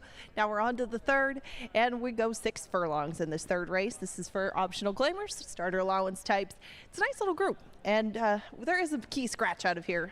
I actually took Heroic Song on top, but I was scratched into the 1. The horse on the rail is Citrus Bay. Citrus Bay is now the choice of both mine and Kevin Gorg's. He brings his speed on a class drop. Yes, Citrus Bay is coming down from very tough optional claimers back to a level where we last saw him running second. Citrus Bay usually uses his speed to stay right on the lead, but that day he was pushing things along. He may just fall into setting the pace today just by virtue of his draw. In Honor of Autism right next door is pretty speedy himself, but Citrus Bay may be the speed of the speed in this spot, and he and Kelsey Haar will try to take this field all the way at 6-1. 5-1 in Honor of Autism. This one's raced a lot lately. Maybe just got fit, I guess, in those first 2 and went a little bit down the class ladder for each one. Last time came up with pay dirt at 5,000. Now in Honor of Autism is not in for a tag. He does have 5 wins out of his 15 starts. I mean, take nothing away from this horse and the gameness that he's shown in the past, usually when he's closer to the pace. It's just what the heck happened in those first 3. It was a pretty good turnaround last time, but is that going to follow through with today? We find out, and right now he has a pretty fair number at 5-1.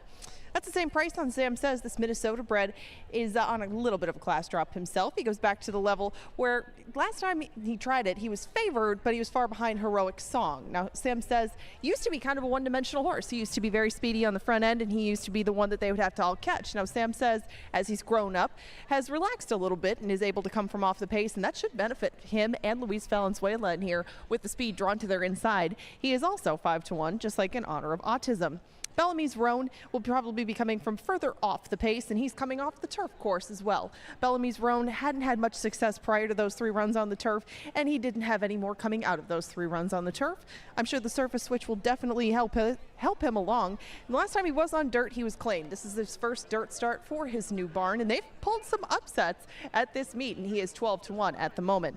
5-1's pretty popular price, isn't it? Top of my game is 5-1 at the moment for Veronica Litvin. He comes off a fast closing 3rd place finish. Luis Valenzuela won't be back in the saddle, but Serafin Carmona will be there, and he has some good numbers posted with the barn already this year. And top of my game is another one, kind of like in Honor of Autism. Had a couple of starts that left you scratching your head, and then all of a sudden, bam, he came up with a really good 3rd last time. And the problem was he was behind Hightail Cowboy and Heroic Song in the process. Now, Heroic Song is out, but Hightail Cowboy is in, and Darn Quick is also in this spot, trying to get back to his winning ways, and he's used that speed and been ultra dangerous on our track. Looks really good out here in the paddock today. Looks like he's none the worse for wear for some tough races that he's put in up here, and he is pretty good at this relative level. G-Rod will be in the saddle on Darn Quick, and he should be your favorite as he is right now at 2-1. The outside horse, Hightail Cowboy, likes this track too. He was claimed a few starts ago, and Hightail Cowboy is another one who, as he's grown, has taken that speed and learned to restrain it just a little bit. You can see him out in the paddock, though, not very restrained at the moment, very much bouncing on his toes. Hightail Cowboy from the outside should be able to use that speed to stay in close range. He is taking a lot of money, but I would expect maybe that 3-1 to take a tick up on the board by the time they get to the gate. We're 9 minutes from that gate load. In the meantime, Kevin Gorg has a power play for you on leg up day. They're headed to the track.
The incomparable Sir Leonard Dykert brings them onto the track.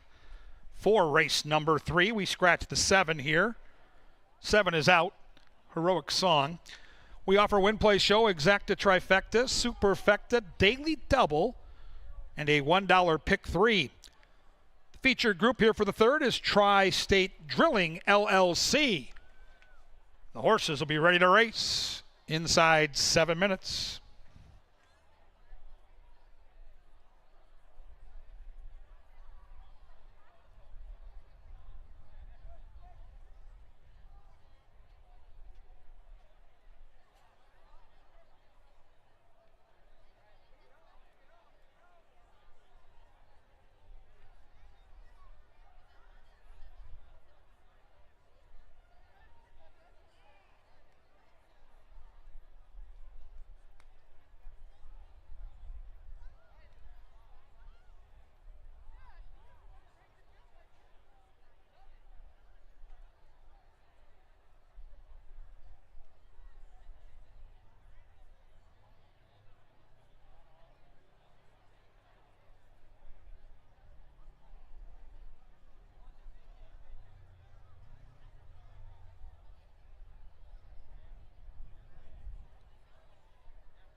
2-minute warning, don't get shut out.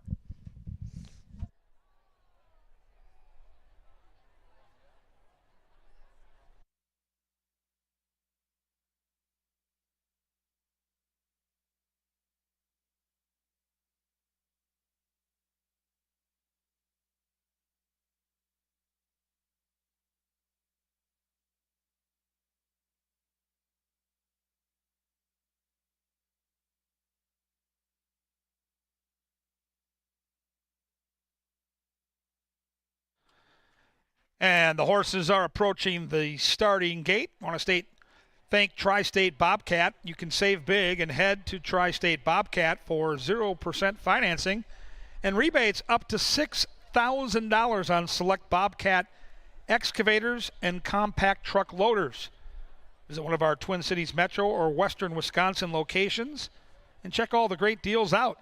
Tri-State Bobcat is the source for all your compact equipment needs. Horses getting set to link up with the assistant starters and moving to the gate. They approach now. You've got about a minute. Get those bets in.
And the horses have reached the starting gate. It is now post time.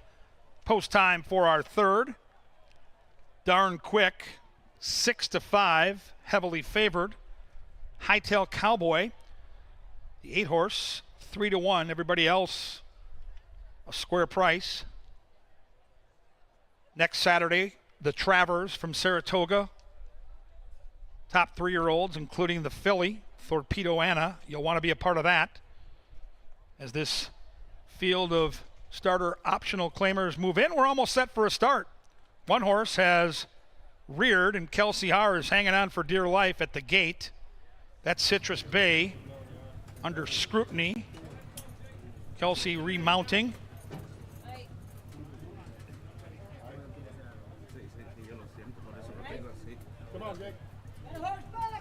Hightail Cowboy moving in. There in the gate. And they're off. Bellamy's Roan last out of the starting gate. Up the inside, Citrus Bay is first to show speed, joined by Darn Quick. Darn Quick to the outside, just like last time, is cleared off and has a measured length for a lead from Citrus Bay. Sam says the Minnesota bred is 3 lengths back from that marker. Then it's In Honor of Autism. Outside is Hightail Cowboy. Bellamy's Roan, the gray, has got 8 lengths to make up. And the back of the pack is Top of My Game. 22 flat for the favorite, Darn Quick at 3-5. And Kelsey's trying to sneak up the inside with Citrus Bay. Sam says kind of spinning the wheels in third. Nobody else yet of any consequence. And Darn Quick looking solid on the lead here as they bend around that turn. And G-Rod and Darn Quick trying to take them all the way. Citrus Bay trying to cling to that one. Nobody coming from the back of the pack. And in the final furlong, Darn Quick, the people's choice, stampeding away. Now Top of My Game trying to fill out the exacta, but Darn Quick was never in doubt.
6-5, 1 and 8 in 112.70.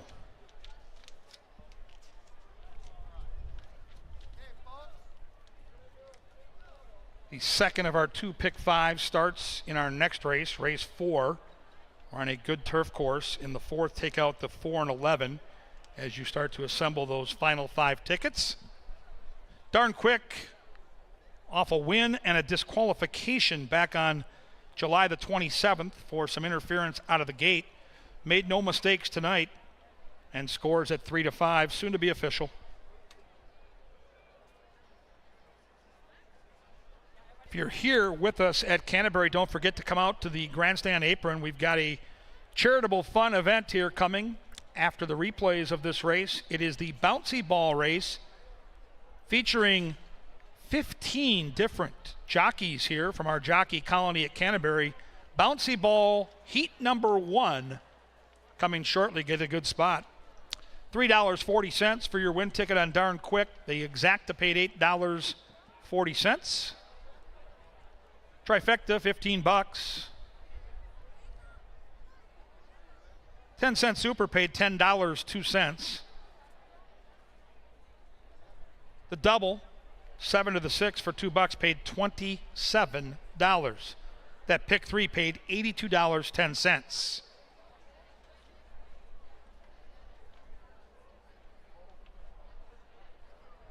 Eleventh career victory for Darn Quick from 45 starts.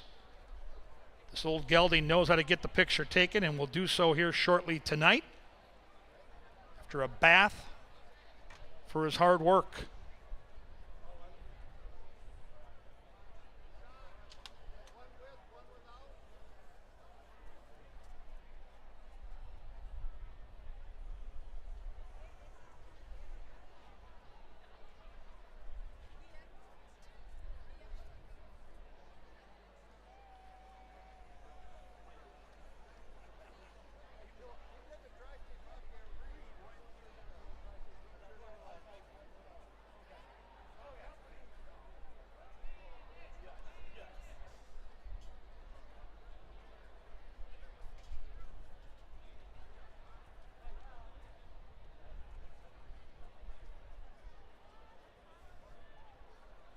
A crowded winner's circle to celebrate the victory here in race 3 by number 6, Darn Quick.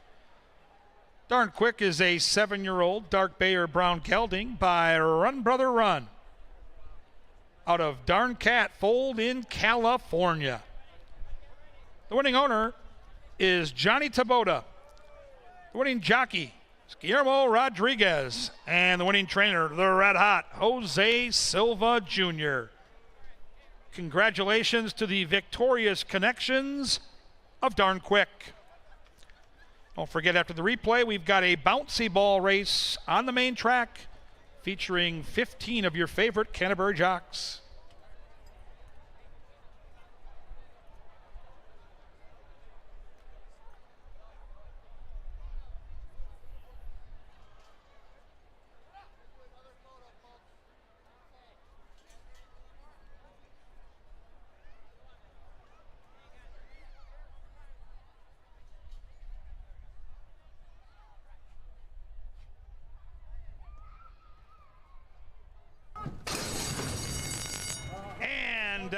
They're off. Bellamy's Roan last out of the starting gate. Up the inside, Citrus Bay is first to show speed, joined by Darn Quick. Darn Quick to the outside, just like last time, is cleared off and has a measured length for a lead from Citrus Bay. Sam says the Minnesota bred is 3 lengths back from that marker. Then it's In Honor of Autism. Outside is Hightail Cowboy. Bellamy's Roan, the gray, has got 8 lengths to make up. And the back of the pack is Top of My Game. 22 flat for the favorite, Darn Quick at 3-5. And Kelsey's trying to sneak up the inside with Citrus Bay. Sam says kind of spinning the wheels in third. Nobody else yet of any consequence. And Darn Quick looking solid on the lead here as they bend around that turn. And G-Rod and Darn Quick trying to take them all the way. Citrus Bay trying to cling to that one. Nobody coming from the back of the pack. And in the final furlong, Darn Quick Darn Quick, the people's choice, stampeding away. Now top of my game, trying to fill out the exacta, but Darn Quick was never in doubt.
All right, fans, we're going to draw your attention down to the winner's enclosure. We'll have the jockeys line up across the track in order of their number. Let's meet the bouncy ball contestants.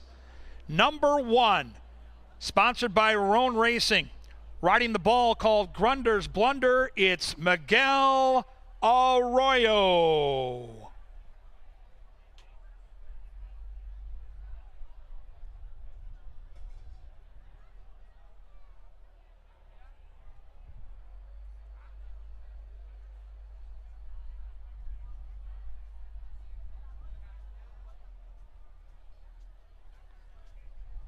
False start, false start. We'll introduce the jockeys momentarily when we get the starting gate in position.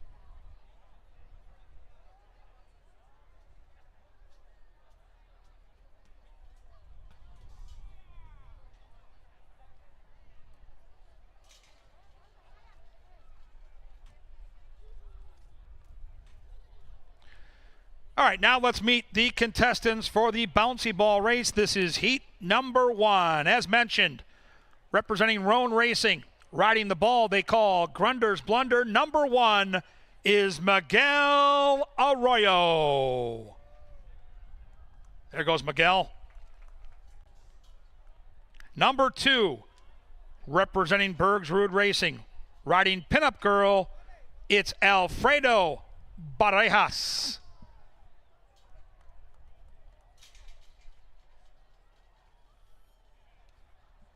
Number 3, representing Extreme Racing, riding Seraphin, it's Sarah Wynn Carmona.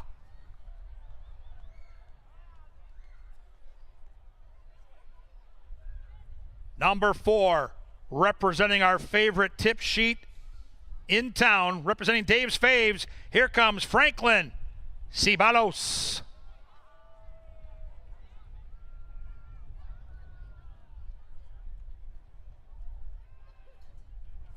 Number 5, representing Ida Schneck, riding Light My Memory, it's Fausto da Silva.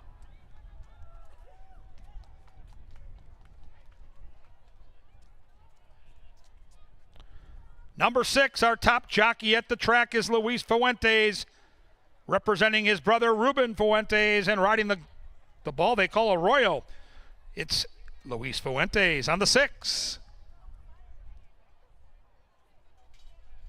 Number 7, representing John Metz, riding Big Red. Please welcome Eduardo Gallardo.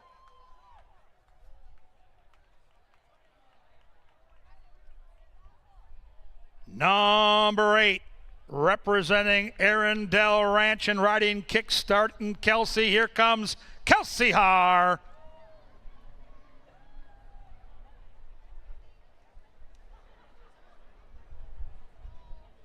Number 9, representing Tail Road for Gold Stables and riding Joy. Please welcome Chad Lindsay.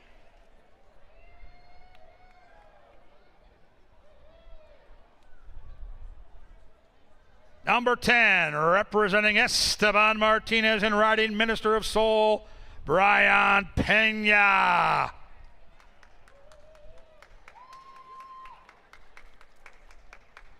Number 11, representing Mr. Pete Matson, riding Dr. Oscar. It's the Q, Alonso Quinones. Number 12, representing Rocket Wrench Racing, riding Rocket Wrench, it's G-Rod, Guillermo Rodriguez.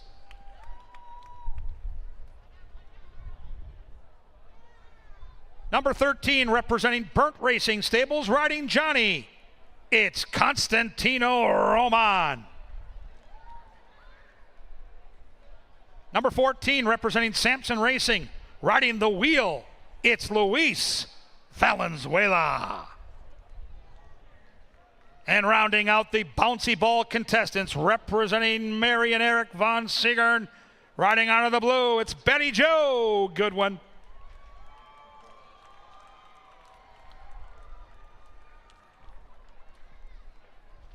We have 15 of our finest. The pilots have assembled. We are almost ready for heat number 1 of the bouncy ball race. This is a big one.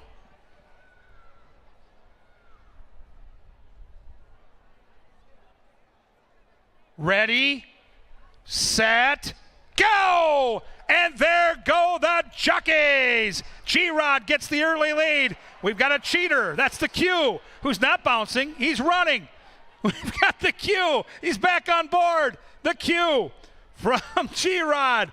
Here on the outside comes Fausto da Silva and close Luis Valenzuela. We've got all kinds of activity. The stewards have posted the inquiry sign after watching some of those shenanigans. Stay tuned.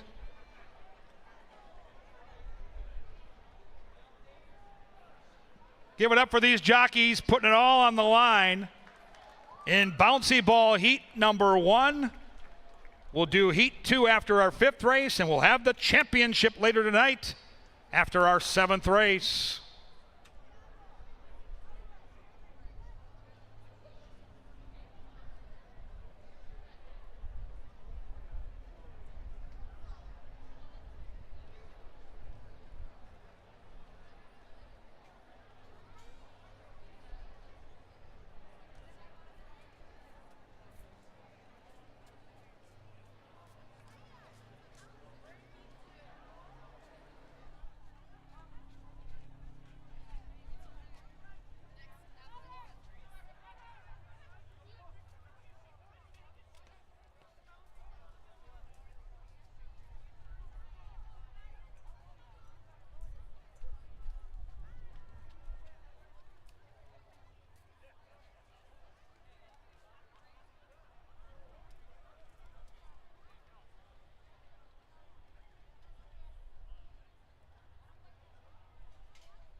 We're 15 minutes away from the start of the Final Five.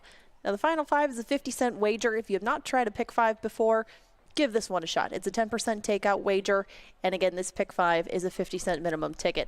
I put together a sequence that cost about $16 because there was a scratch a little bit later on in my ticket that made it a bit cheaper. You can see 2x2x2 to start out with. I just used the Gary Shearer horses in here, Jocasta and CC's Heart. That'll start off my ticket. I think both of these fillies have similar styles, might get similar trips, and could be close together at the end, but they both look like they're in a spot that fits them very well in this upcoming 4th race. Now moving on to race number 5. I did use a couple of them. Ask Arthur and Shotgun Runner are both the Novogratz runners in there. Ask Arthur's my top choice, but I wouldn't be surprised if Shotgun Runner ends up the favorite, as he is the morning line 5-2 favorite. They come in with different paths. A lot of turf for Shotgun Runner, none yet for Ask Arthur, but Ask Arthur was closing in well enough in that 6 furlong event last time around where more distance and maybe a surface switch would be just what the doctor ordered. Mr. Muldoon and It's Bob's Business will be the speed in race number 6. I thought maybe these two could race out and just leave the rest of them in their wake. I don't know how fast they're going to go. Angel's Music to their outside has shown speed to push things along before, but these two will probably set a decent enough tempo, and I was just hoping that they could race away from the rest of the group in race number 6. Now, race number 7 is where I did spread out. This is a low-level claimer. 6 furlongs the distance. You have some horses dropping in off the turf, cutting back in distance, coming from some different spots, and of course some who have beat each other up before. So we go 3, 6, 9, and 12.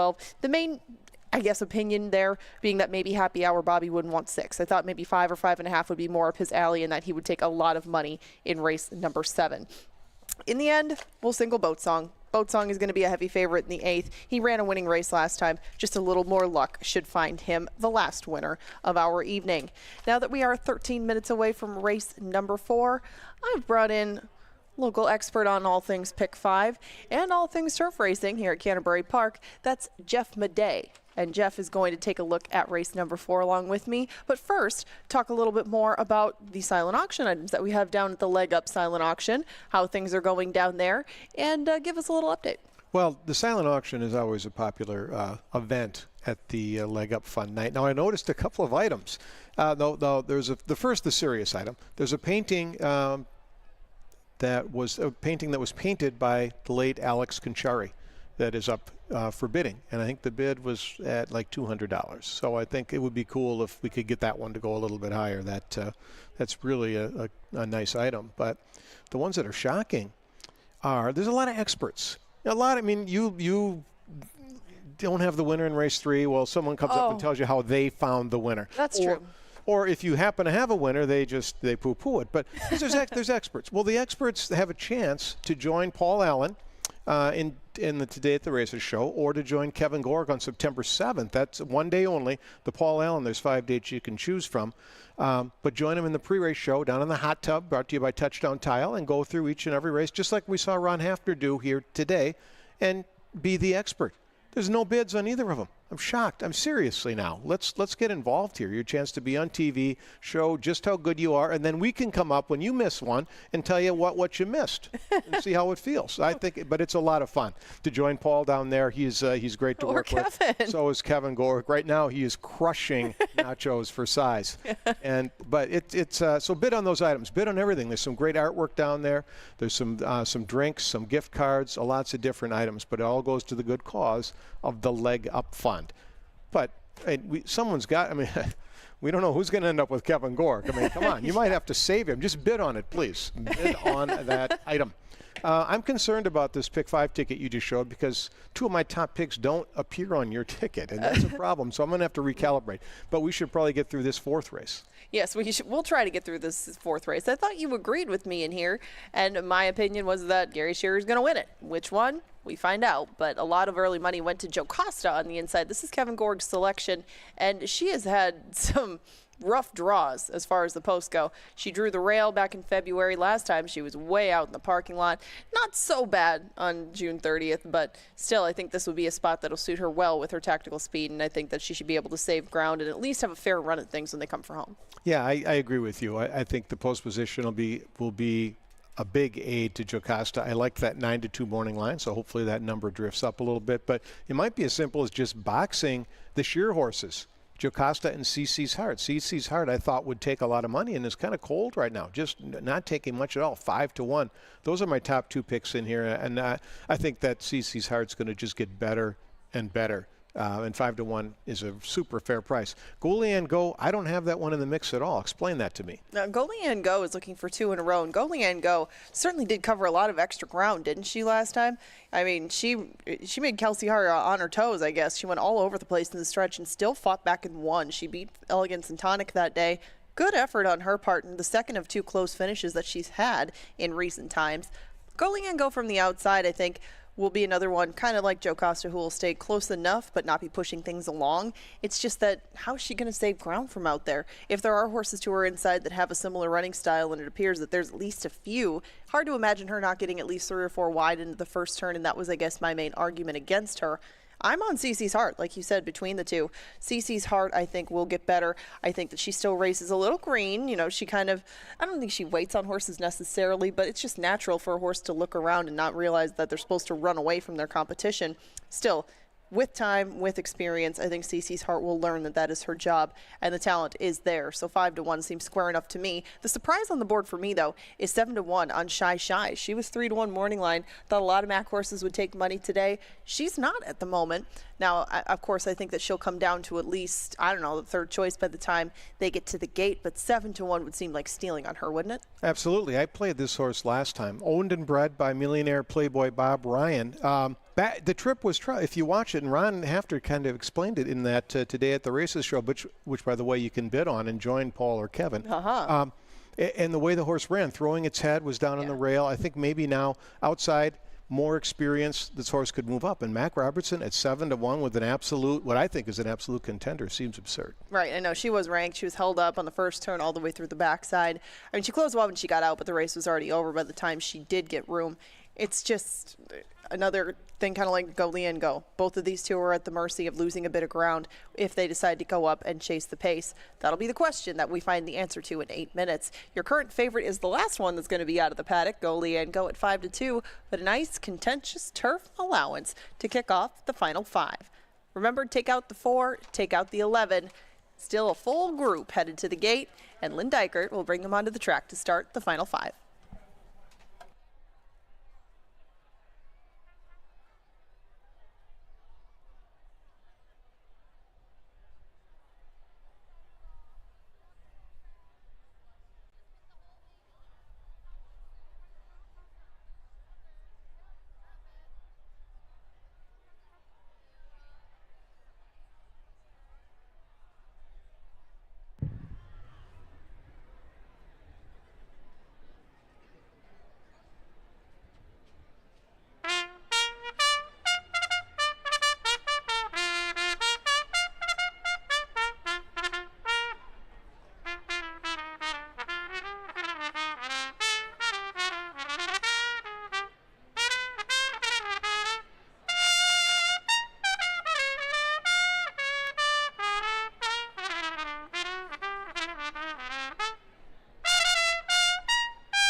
There's the call to the post as the horses come on the track for race number 4, offering win, place, show, exacta, trifecta, superfecta, daily double, rolling pick 3, and of course the final 5, pick 5, with that 10% takeout.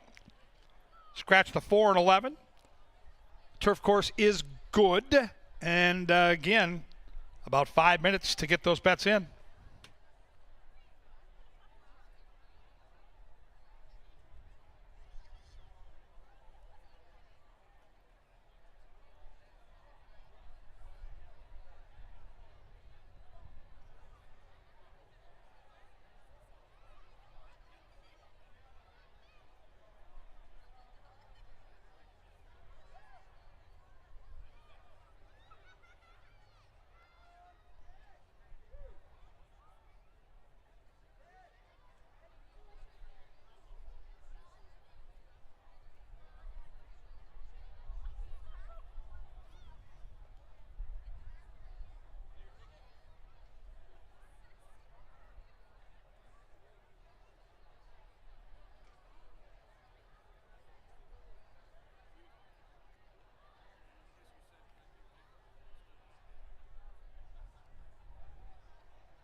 Race fans, just 15 minutes remain on the main level with the leg up raffle.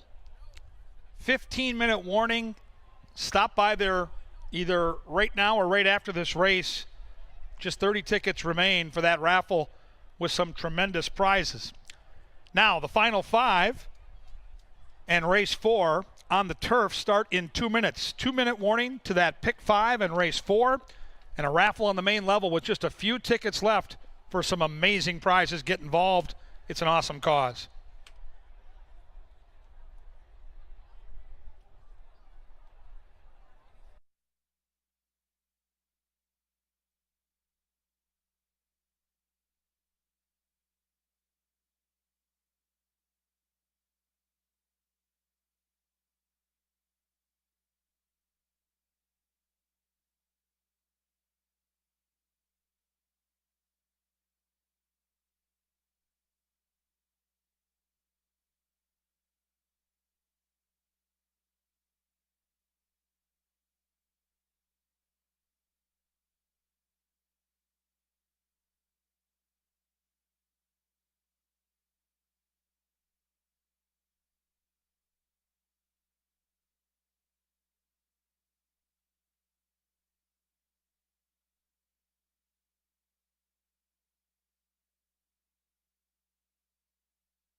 Nearly post time, horses are approaching the gate. Busch Light is a proud sponsor of Canterbury, and Busch Light would like you to be their new drinking buddy. A crisp and cool, refreshing drink. Look no further than Busch Light. Getting set to link up with the assistant starters, Go, Leanne Go, and Kelsey. Outside horse. At 10 saddlecloth, 5-2. Joe Costa, the other part of the bookend. Inside marker, 3-1. Good betting race here to start the pick 5. Good luck with those wagers. We're back tomorrow with the Corgi Dogs for Pepsi Family Day. First post of 1 o'clock. You can always head to our website at canterburypark.com for the schedule and discounts on those tickets. Post time now. Post time for the 4th. The main track is now listed as fast. Our turf course is good. My woman moving in the red jacket, Callie Bally. The Roberts in charge, Shy. And Go, Leanne, Go will be the last in line. There in the gate. And they're off. Very slow start for Callie Bally. Inside, Joe Costa wants to use that advantageous post and get the lead. And so far, so good with church service right there. One from the outside is Shy, and then it's one of the hot favorites, Go, Leanne, Go. Into the turn they go with Joe Costa speeding away to a half-length lead from church service. The pace is hot early. Shy is 4 lengths behind those front markers. Then it's Go, Leanne, Go. On the rail comes Ms. Coronado Chrome. My Last Red Scent has got 8 to make up. And it's 3 lengths back to CC's Heart after that slow start. Callie Bally starting to make up ground, and My Woman Can See 'Em All. They went 23-2. Pace battle on with Church Service and Jocasta ping-ponging on the lead. Head to head they go into the far turn. We'll see how much they can save for the stretch. Closing in is My Last Red Cent. In between is Go, Leanne Go, and Shy catches the eye and ready to roll on the inside. Behind those come Callie Bally and Ms. Coronado Chrome, and the Q and Jocasta had to go quick early, but they swiftly sneak away, and Shy tries to run that one down, and they stampede down that Canterbury stretch, and Jocasta's still there. Jocasta unwavering here. Inside is Shy. Shy made that big run, but Jocasta is too good in race 4.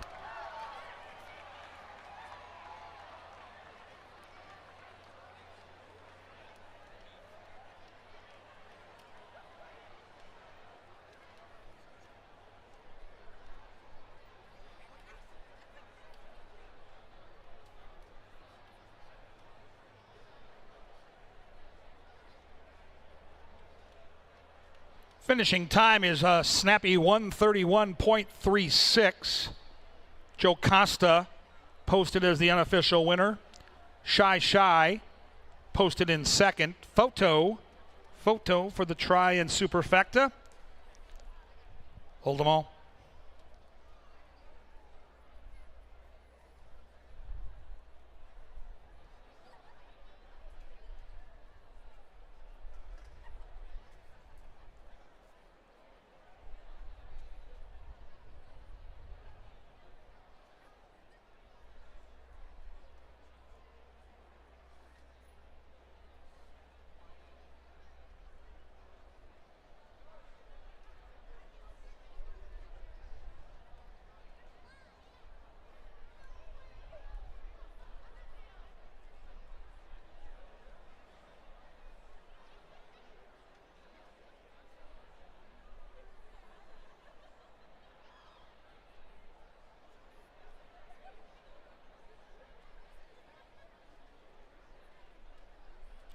Photo sign is down. 7 horse runs third at a juicy price, along with another long shot. The 8 who closes out the Super. 1, 9, 7, and 8, soon to be official.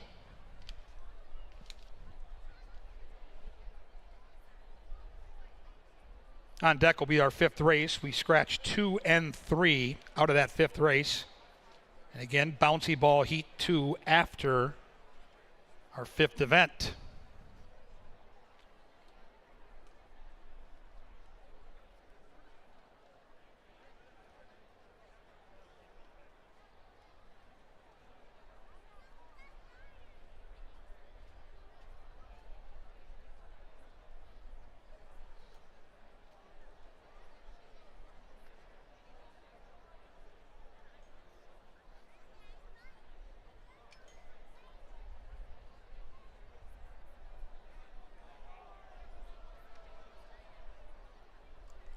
Race 4 official and cashable, $6.40 for your win ticket on Jocasta.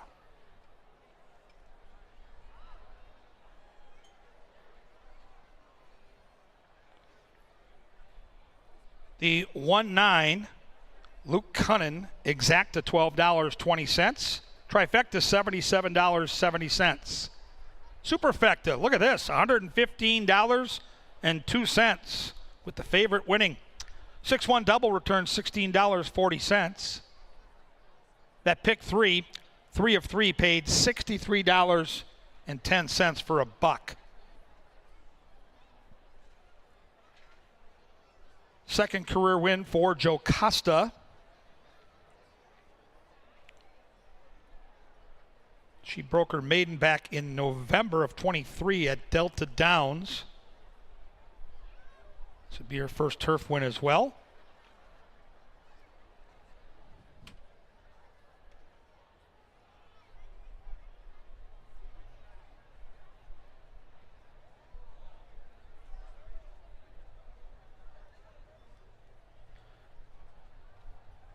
Into the winner's circle comes the official winner of race 4. It's number 1. It's Joe Costa. She's a 3-year-old dark bay or brown filly by Buchero out of Genzele, Fulton, Florida. The winning owner is Robert Bernacki and Ken Sentel. The winning trainer is Mr. Gary Shear. And the winning jockey with a riding double, Alonso Quinones. Fans, your last chance to buy raffle tickets is right now by the bell near the winner's circle. On the grandstand apron, right by that winner's circle. These are last chance opportunities to support the leg up and get involved in a raffle with all those amazing prizes right now near the winner's circle.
They're off. Very slow start for Cali Bally. Inside, Joe Costa wants to use that advantageous post and get the lead. And so far, so good with church service right there.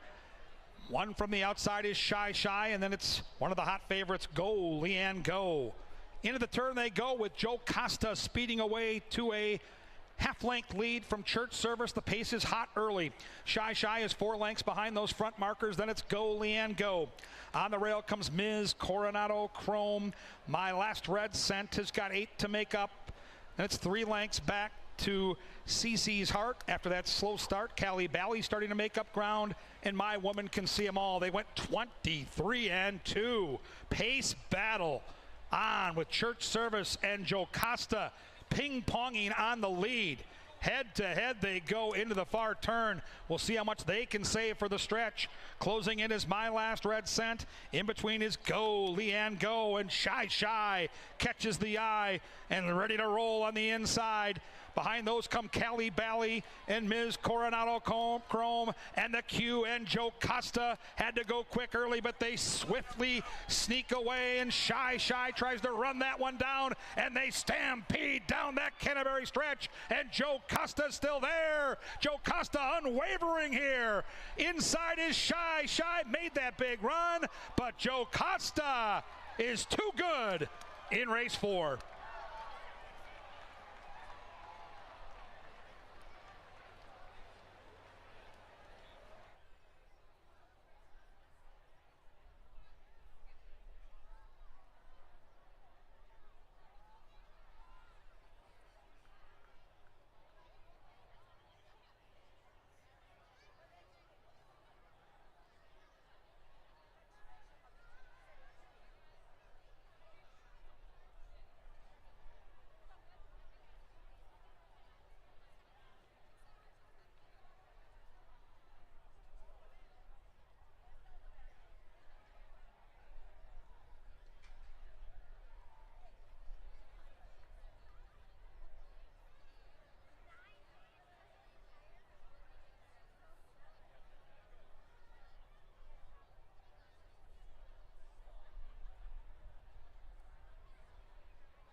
as they hit the top of the stretch and they charge down that lane, led by Shaman Says. Shaman Says by 2. Heavenly Conveyance on the outside. The others are too far back into the final furlong. Shaman Says still there. Heavenly Conveyance is lunging. Shaman Says. Heavenly Conveyance. Shaman Says. The wire came first.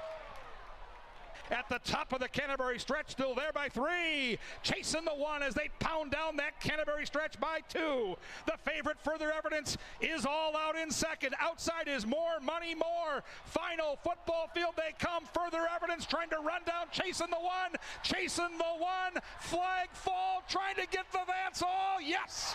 All the way on the front.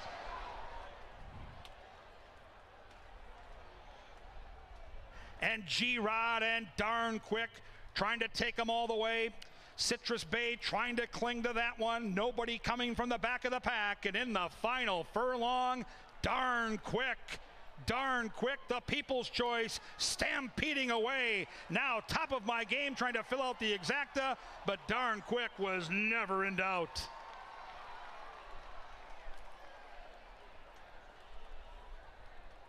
They swiftly sneak away, and Shy tries to run that one down, and they stampede down that Canterbury stretch, and Joe Costa's still there. Joe Costa unwavering here. Inside is Shy. Shy made that big run, but Joe Costa is too good in race 4.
Well, how about that Alonso Quinones? That's his second, maybe third win on the night if you count that controversial bouncy ball victory by the Q. But 2 very nice rides, 2 different rides, but 2 very nice rides. Yes, 2 very nice rides out of him. And I mean, he is all the more dangerous if you give him early speed. And he got that out of Joe Costa.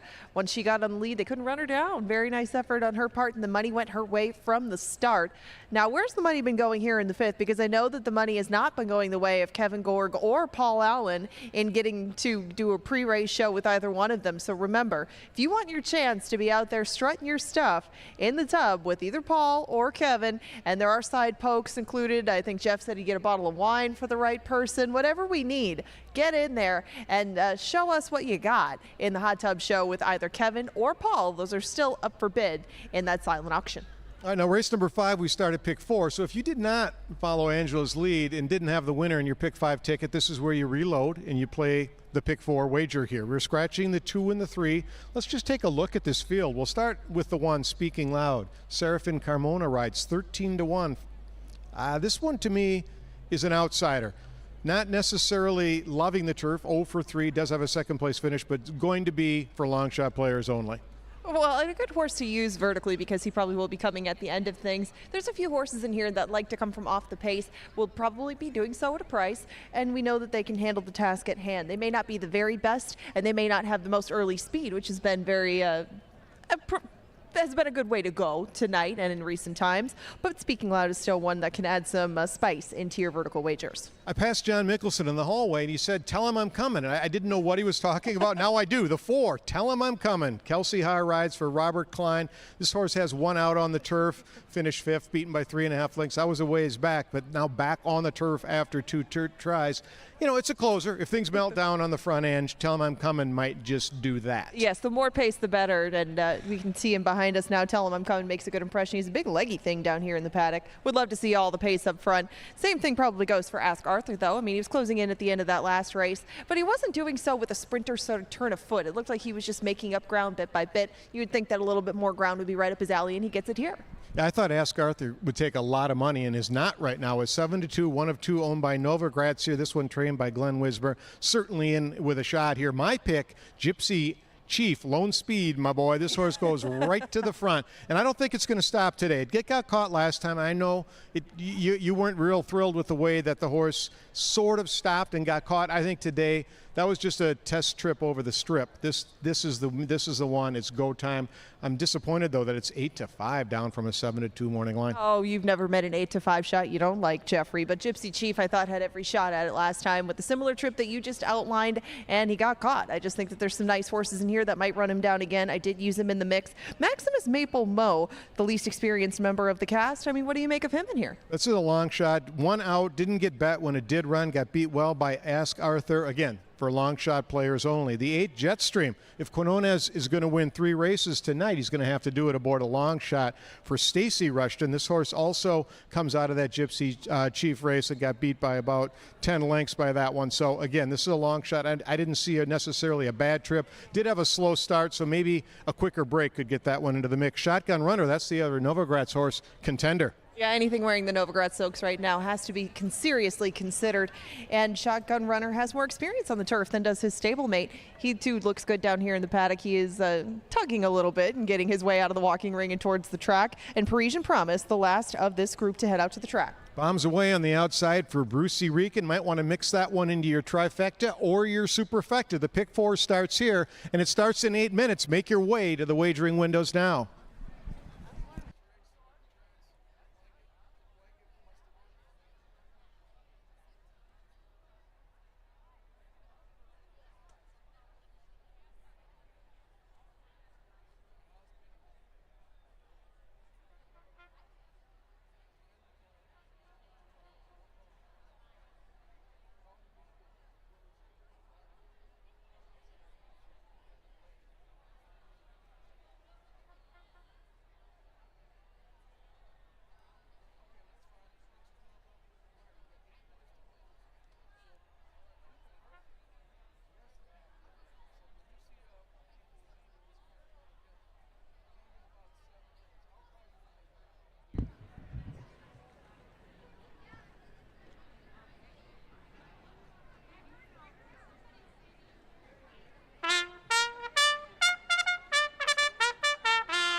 Here they come onto the track for our 5th race. Win, Play, Show, Exacta, Trifecta, Superfecta, Daily Double, Pick 3, and the final Pick 4 on the card. That 50-cent Pick 4 links races 5, 6, 7, and 8. Don't forget we've got Heat 2 of the Bouncy Ball race, all for a great cause, coming up after this event. We want to thank some of our season-long partners here at Canterbury, including Tri-State Bobcat, Choice Electric, Atomic Data, and our local Culvers, which is just down the road. I mentioned Corgis tomorrow, 1 o'clock post. All the fun of Pepsi Family Day, including a petting zoo, face painting, and pony rides. You can buy your tickets in advance at CanterburyPark.com. 6 minutes now, 6 minutes to the 5th.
All right, fans, we're going to draw your attention down to the winner's enclosure.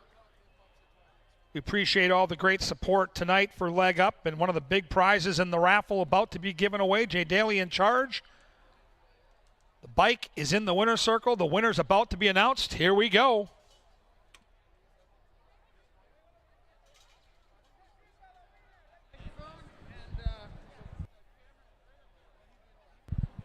All right. Tonight's drawing is being done by the president of Leg Up. The treasurer is right here with her. Our vice president is right over on the side. It's been great selling all these tickets. There's still time in the silent auction. There's hats left. And let's see who the winner is of the bike or $2,000. If they take the cash, we're going to auction off that bike right here. Am I there? Yep, okay, down.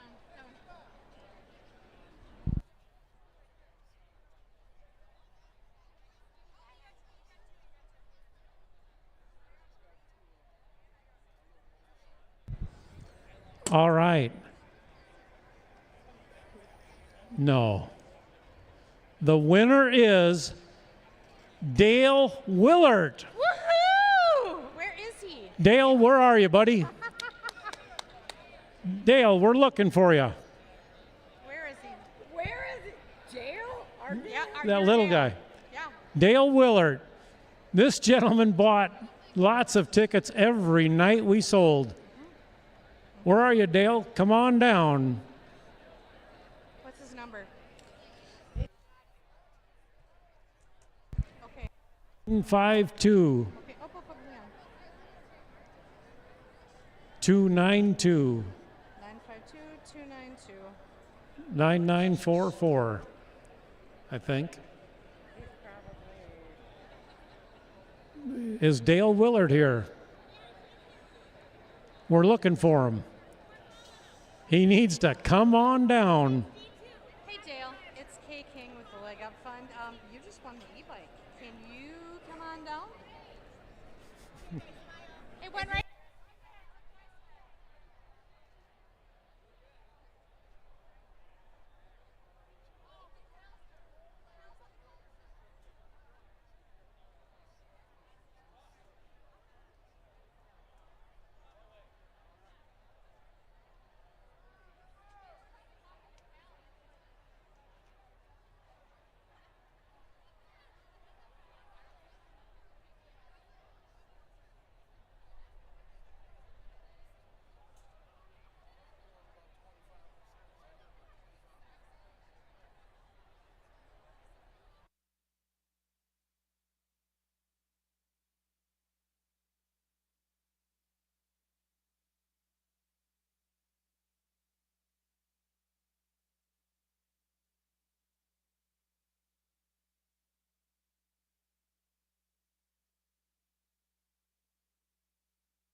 And the horses have reached the starting gate. It is now post time. Post time for our fifth event. We start the late pick 4.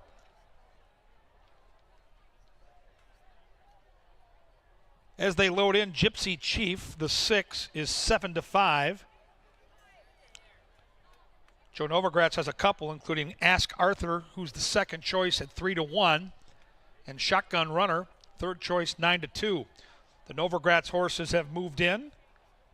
Here comes the favorite, Gypsy Chief, with the Silva. He's at a solid meet in the saddle. Paying you the last in line with Parisian Promise. We're ready for a turf race. Good luck. There in the gate. And they're off. Field came off to a perfect dispatch, and then Tell 'em I'm coming. Stumbled badly. Kelsey did her best just to stay aboard. As expected, Gypsy Chief will dictate terms here as they run by the judges. In second is Maximus Maple Mo, who tracks that one. Up the inside comes Speaking Loud. Then we come to Shotgun Runner. Behind that one is Ask Arthur, who's got 6 lengths to make up. Then it's Parisian Promise. Inside of that one is Jetstream, and the stumbling beginning for Tell 'em I'm Coming has Kelsey in last and 12 lengths off that front marker. The 4-5 favorite, Gypsy Chief, and Gypsy Chief comfortable and speeding away to lead by 5. Maximus Maple Mo tracking that one from second. Then it's Shotgun Runner and our top jockey, Luis Fuentes, who's got 6 lengths to make up. Speaking Loud is being asked the question, and closing in is Ask Arthur, who catches the eye. The half mile went in a flat 47, and Gypsy Chief still there. That lead was 5. Now it's down to 2. Maximus Maple Mo has gone all in. The 2 Novogratz horses are charging in, including Ask Arthur, as the complexion changes and they bend around that turn at the top of the Canterbury stretch. And Gypsy Chief had theft on the agenda, but here comes Ask Arthur. And Ask Arthur, with a swoosh, goes right on by and takes over the lead. Maximus Maple Mo is in second. Charging his Shotgun Runner, but Ask Arthur saved his best for last and gets the money tonight.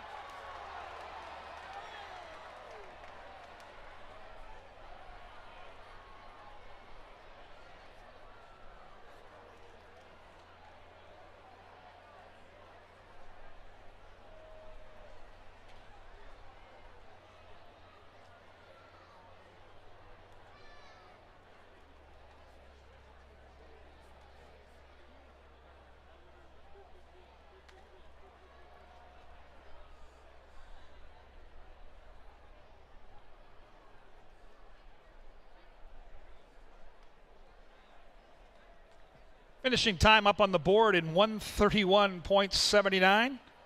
Ask Arthur, the unofficial winner. Photo for the Exactatron Super.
Photo sign is down. Exotic Wagers closed out by the 9 Shotgun Runner, the 7 Maximus Maple Mo, and the hot favorite Gypsy Chief. Novogratz horses run 1-2. Not yet official, hold them all.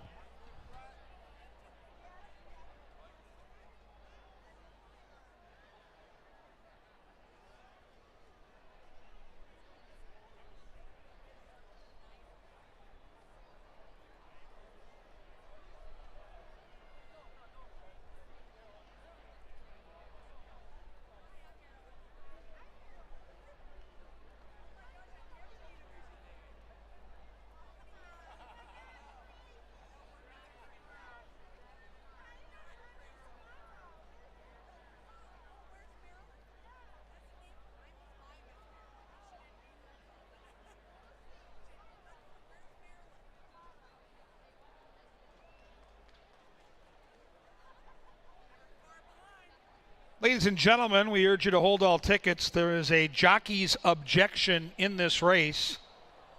The rider of number 1, Serafin Carmona, has lodged a claim of foul against the jockey on number 6, Gypsy Chief Fausto da Silva.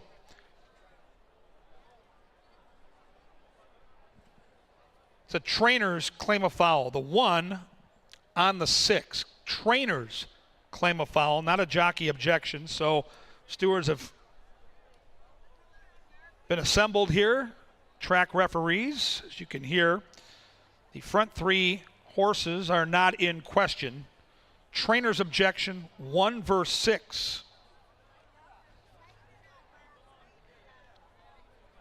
Ask Arthur had been knocking heads at glitzy Churchill Downs, shipped to Canterbury, ran 3rd back in late July on our main tracks, switched over to the turf and scores a maiden breaking victory tonight. Into the winner's circle comes the unofficial winner of race 5. It's Ask Arthur. Ask Arthur is a 3-year-old bay colt by Unified, out of Heart of Midway, foaled in Kentucky. The winning owner is Novogratz Racing Stables. The winning trainer is Glenn Wismer. And the winning jockey with a riding double, it's Eduardo Gallardo. Stay tuned with that objection, and you're taking a look now at the head-on replay. Objection 1 versus 6. The 1 with the red helmet, 6 just in front there with the black helmet and diamonds on the sleeve. Trainer's objection for interference right here in mid-stretch. We'll have a ruling for you shortly.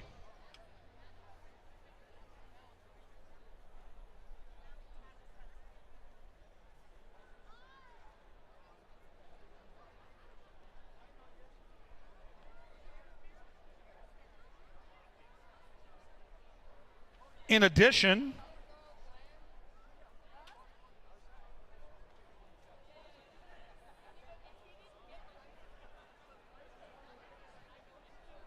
now we have a jockey objection with the rider of number 9, Luis Fuentes, claiming foul against the rider of number 5, Eduardo Gallardo, for interference turning for home. The drama builds. Trainer objection, 1 versus 6. Jockey objection, 9 versus 5. Hold all those tickets.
Ladies and gentlemen, there will be no change in the order of finish.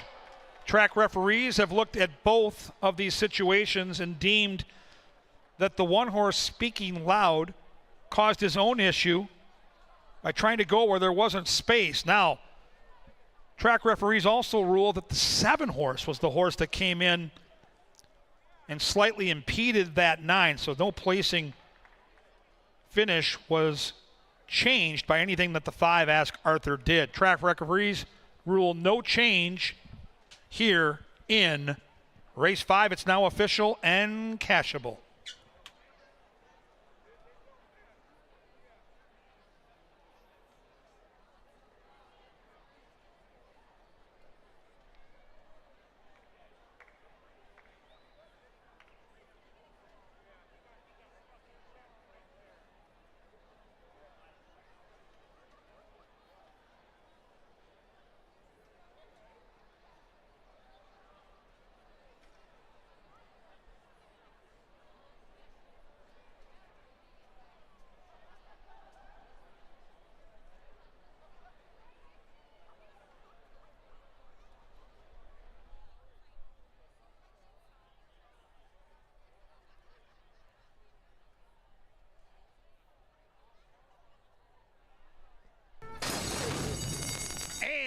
They're off.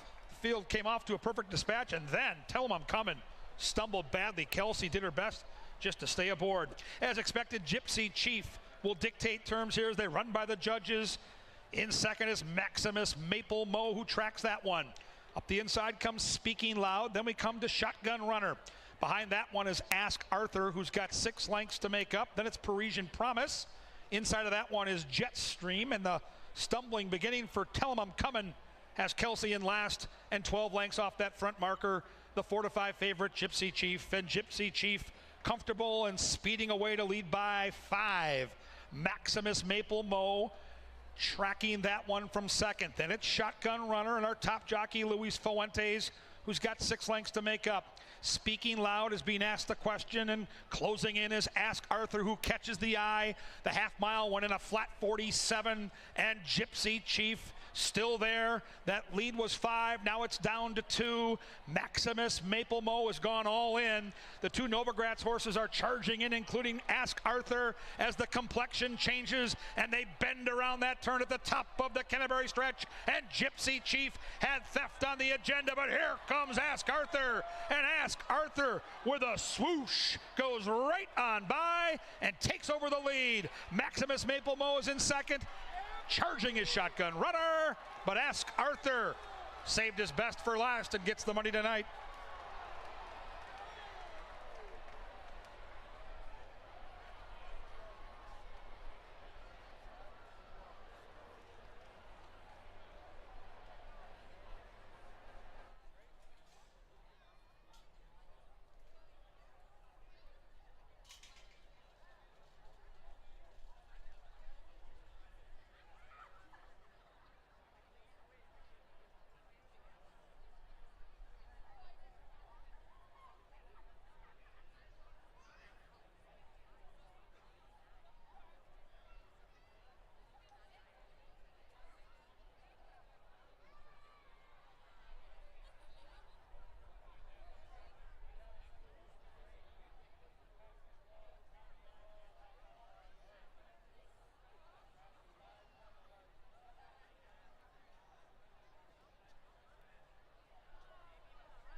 All right, ladies and gentlemen, if you're here with us at the racetrack, head down to the grandstand apron for the second heat of this fabulous bouncy ball race. 15 of our very best jockeys will compete in Heat 2. And let's get ready to meet the combatants here for this great charitable endeavor. Number 1 on the far side of the track, representing Abillas on the backside, it's Miguel Arroyo.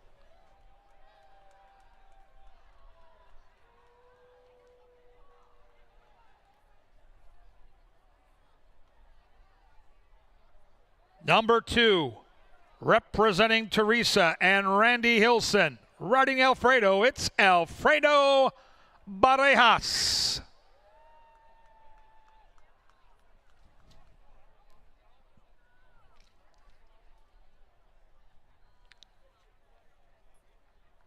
Number 3, representing Rocket Wrench Racing, here comes Serafin Carmona.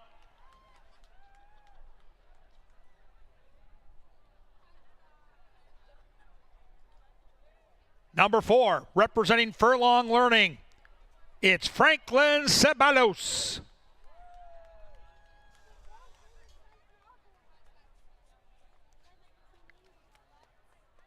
Number 5, representing Honor Bremer and Joe Bauer, it's Fausto da Silva.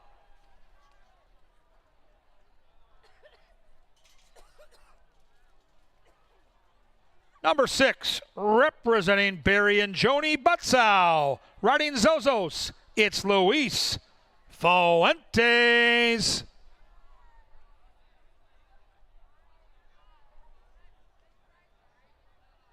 He'll be here soon. Number 7, representing Extreme Racing, it's Eduardo Gallardo.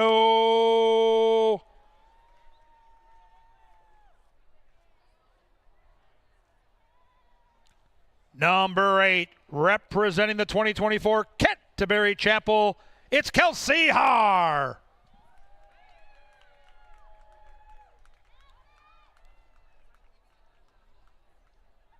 Number 9 is representing Pete Matson and riding Retired Cafe, it's Chad Lindsay. Number 10, representing Shaken Not Stirred Stables, riding Bond, James Bond, it's Brian Pena.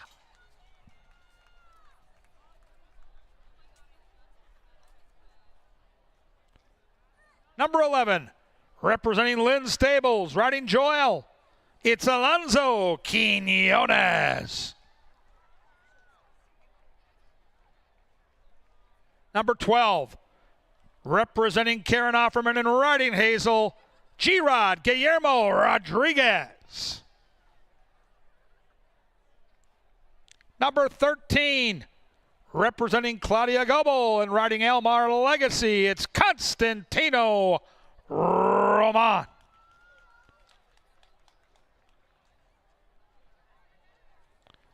Number 14, representing 1A Racing Stable and riding Nolan, it's Luis Valenzuela. And number 15, representing Pony Up Racing, riding Bouncing Birdie, here comes Betty Jo Goodwin.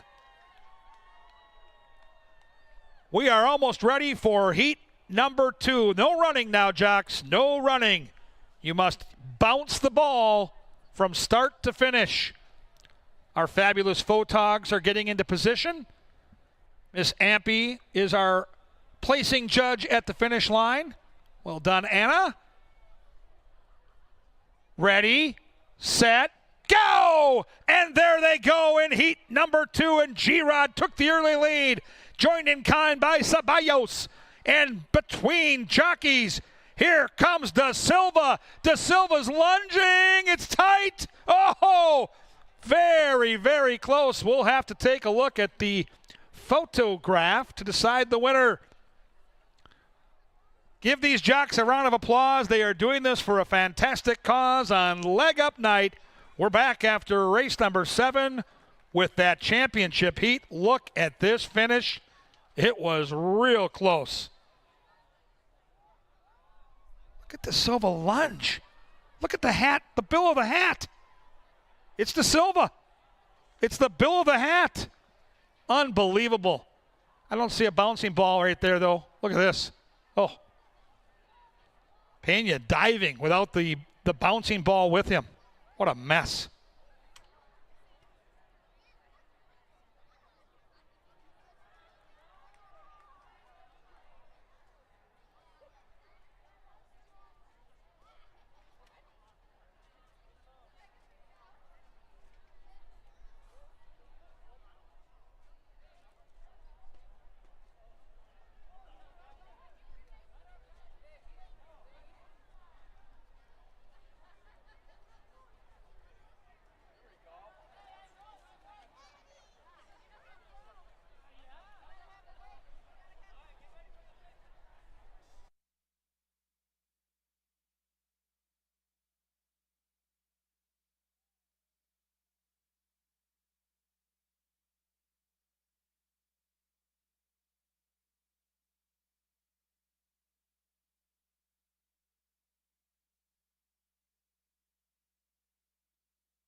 paddock for race number 6. Let's go to the turf, shall we? We'll go 1 mile in this one. And we do have some scratches. Take out Mr. Navigator, take out the outside 2. We'll start with Mr. Muldoon on the inside. I want to say real quick, hope everybody enjoyed the bouncy ball races. Mr. Muldoon, very short price right now at 3-2, and here he comes out into the paddock seeking win number 3 in a row. His first 2, very similar circumstances to these. He took a field wire to wire to start off his year up at Canterbury on the 3rd of July, and then 10 days later did just about the exact same thing. Now they've gelded him since his last start. Sorry about that, buddy, but you know, if things are going well and they just need to change one little thing around, that's what they do, and now he's 8-5 and your solid favorite. Arrest is 5-1. He's looking to improve on a 3rd place finish behind Franz Joseph. Franz Joseph came with those silks that you've seen a lot in the winner's circle. They've been shipping in horses a lot, that being the Novogratz stable, and Franz Joseph was one of them. Arrest ran very well against him, but came a little bit further off the pace than he might have to today. I don't know. Arrest being towards the inside might get a very cozy trip because Mr. Muldoon and It's Bob's Business both have a lot of speed and will probably be keeping each other company on the front end. But another horse in between them, Woodton, is very quick as well, stretching out from a 5-furlong race down at Lone Star. He's 19-1 today. That day he was 23-1, but prior to that he had taken a lot of money when he was out at Golden Gate, and this horse had shown speed throughout all of those races out there. However, it was on a synthetic track. That's been one of his better surfaces up to this point. He's kind of a mixed bag, but It's Bob's Business is not. This horse got into a yielding turf course to start out his turf career, but then last time on firm turf, he went quick on the front end, did all the dirty work up front, and still held on very well by a couple of lengths. Gallardo returns in the saddle, and if you liked Mr. Muldoon, you had to give this horse a little bit of a look, and he looks really good in the paddock. He's tugging his handler around here. It's Bob's Business looks very good and ready for the task to try to get 2 in a row. We scratched the 5, Mr. Navigator. The 6, Bayou Benny. Bayou Benny is coming into this one off a win himself, but it was on the main track and it was in the slop. Those were optional claimers. It was a similar class sort of level to this one, but Bayou Benny only got up by a neck that day. Divine Leader, another horse that was scratched in the spot, was also in that field. But prior to that, this horse had held only 1 start on the turf, and it was a long time ago. Bayou Benny has a pretty versatile pedigree to do a lot of things, but turf just hasn't been his specialty up to this point, so I'm going to leave him underneath. Coffee Caliente was entered earlier in the season. That race did not go. Coffee Caliente will get to go today. Sorry, he was scratched out of that spot, but Coffee Caliente gets to start off his year today with Luis Valenzuela in the saddle. They're 7-1, and this one has some good performances in the past on the turf. Just may need one to get the dust off. Angel's Magic on the outside has a couple of turf races on her course this year. Last time didn't get to go over it, but that was probably his most forgettable performance thus far this year. It was only going 5 though. They'll stretch him back out in distance, and Angel's Magic is going to run excuse me, on the same class that he did last time with more ground to work with. Table for 2 gets Fuentes in the saddle now, and he's ridden him in his last 2, including a win on June 8th. He's 11-1. That is surprising for both of the outside entities for some of the good work that they've done over this turf course, especially Angel's Magic in the past. But that just shows you what kind of speedy, classy horses are to their inside, including favorite Mr. Muldoon. This starts the final pick 3 of the day. You can do doubles, exacta strides, supers, win, play, show wagers. Go for it. Great horses 5, 10, and 11 out of here, and a little over 4 minutes to post. You have a few more minutes than that, but not too many, so get your wagers in now.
The horses are entering the racetrack for tonight's 6th race.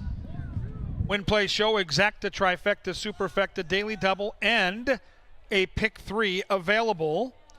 Race 6 at the gate in roughly 2 minutes. You've got some time, a little late to the track, so just make sure you get your bets in the next 2 or 3 minutes, and we'll let the horses warm up. And right now, once the horses parade by, we'll draw your attention after that to the winner's enclosure for some trivia.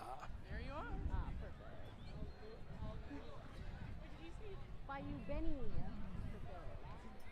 My brother's name. No, not Bayou, but Benny. Oh, Jesus. I'm just kidding.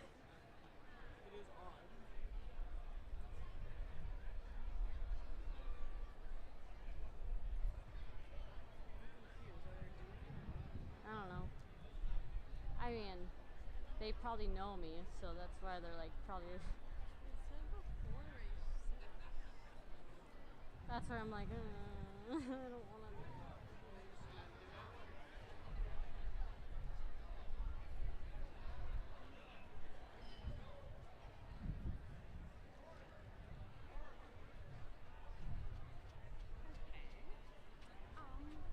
Well, they're going through the horses right now.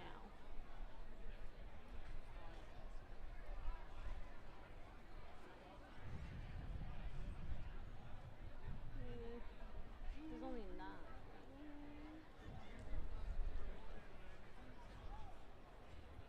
Maybe not. All right, ladies and gentlemen, we've got the lucky contestant in the winner's enclosure. There she is. We're getting ready for our trivia tonight. The question is soon to come up on the I'm the lucky contestant. Jumbotron. Here we go. Besides Impractical Jokers, what other famous show did Joey Gatto star in? A, 2.5 Men, B, The Misery Index, C, Happy Endings, or D, Chewing Gum? If this youngster wants free tickets, we need the right answer. B. We're going B. Let's see what the answer is. Yes, indeed. A big night of comedy coming your way. Free tickets to Joey Gatto, and fans, all you need to do is head to CanterburyPark.com. It is later this month. You've got tickets right there. Right now, you've got to focus in on this great turf race. Turf racing at dusk at the gate inside 2 minutes.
And the horses have reached the starting gate. It is now post time.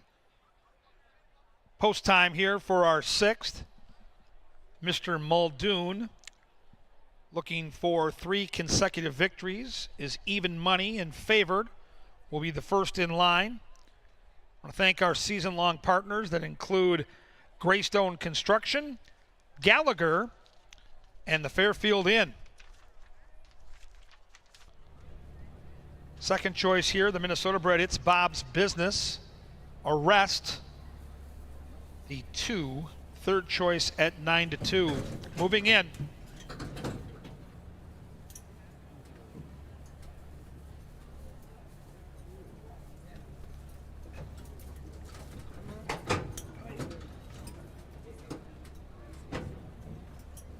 About half the field has been assembled. Angels Magic, another Minnesota bred in the Offerman jacket. Moving in. Waterton, along with It's Bob's Business. Table for 2 with our top jock will be the last in line. Good luck with those bets. Final pick 3. There in the gate.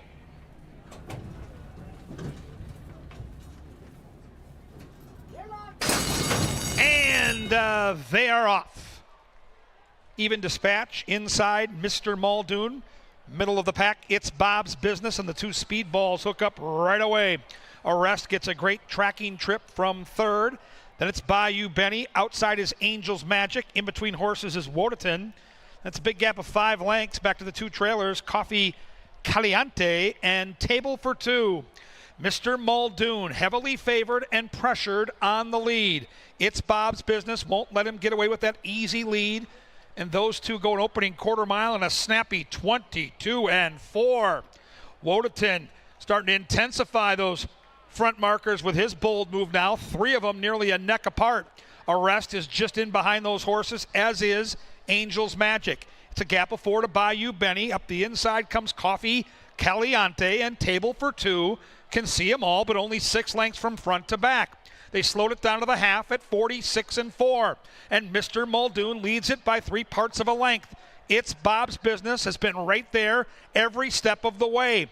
Arrest is now being asked the question and so far hasn't had the proper response. Angels Magic in between, and Coffee Caliente catches the eye with some run. Top of the stretch, Mr. Muldoon winging it where he likes to be, and here they come, stampeding down the lane with Mr. Muldoon still there, still leading and opening it up to 3. It's Bob's Business, couldn't go with that one. Outside is Angels Magic, inside is Coffee Caliente. 3 in a row for Mr. Muldoon.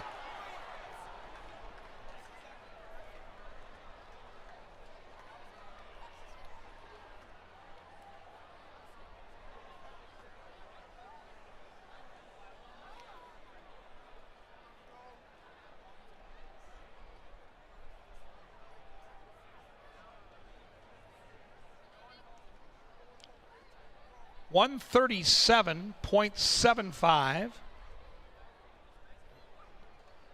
That finishing time. Mr. Muldoon, clearly the winner, and a pack of horses hit the line together. It'll be a tricky photo for the Exacta Tri and Superfecta, but we know who won. Stay tuned.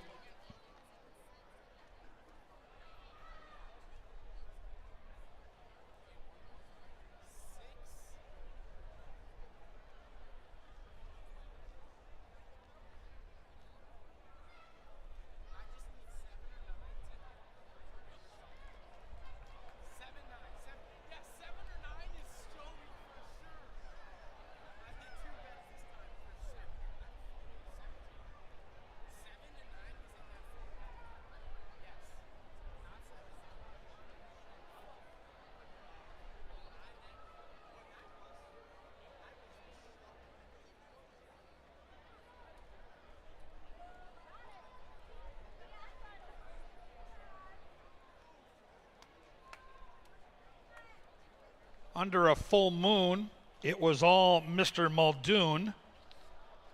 We're still waiting for the photo to decide the exotic wagers. 2 more main track races to come here. And of course the bouncy ball race after the replays.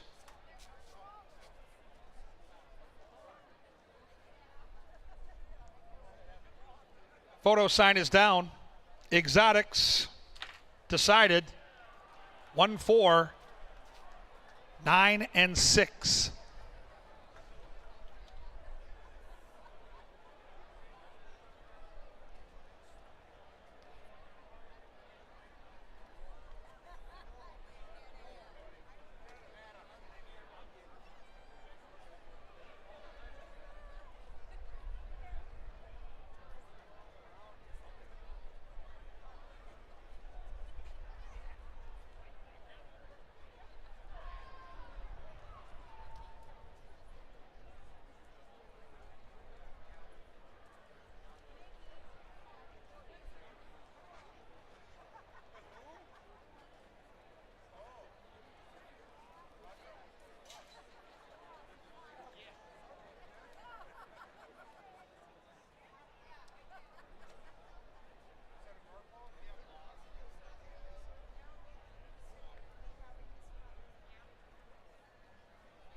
Race 6, official and cashable.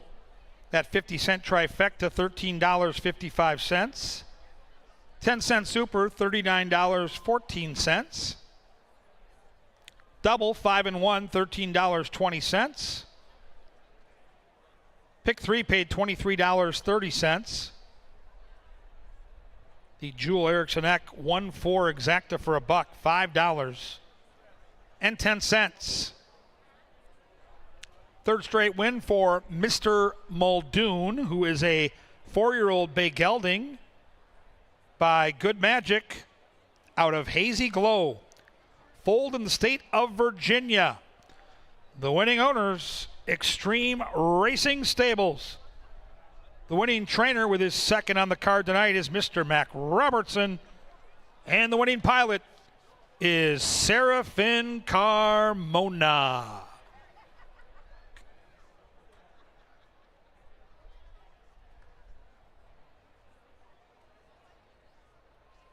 Congratulations to the victorious connections of Mr. Muldoon.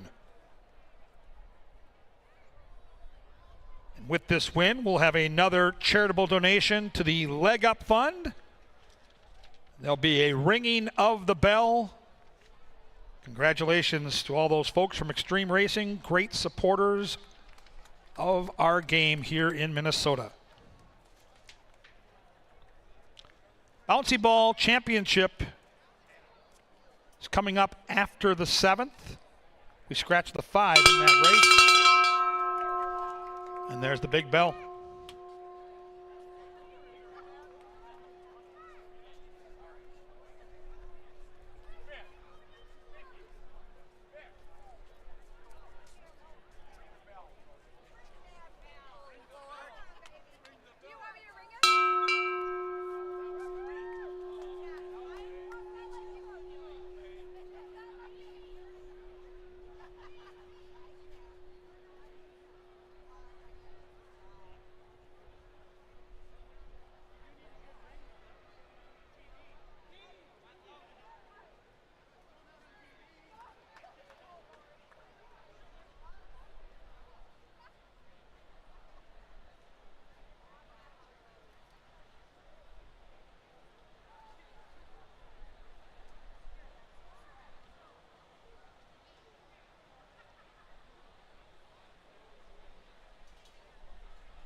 They are off.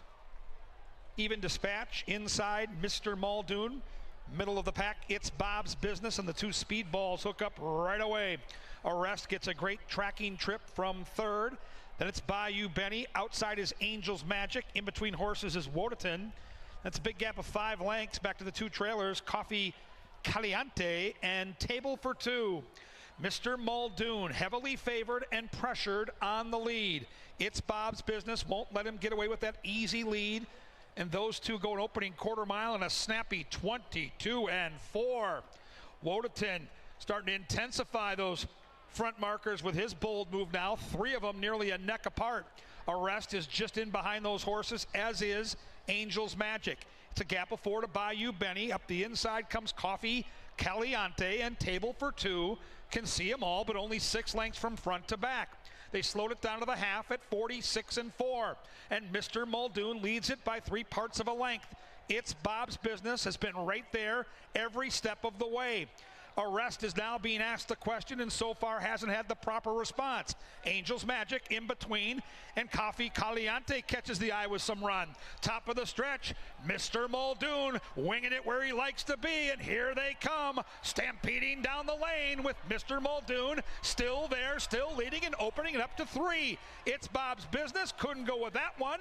Outside is Angel's Magic, inside is Coffee Caliente.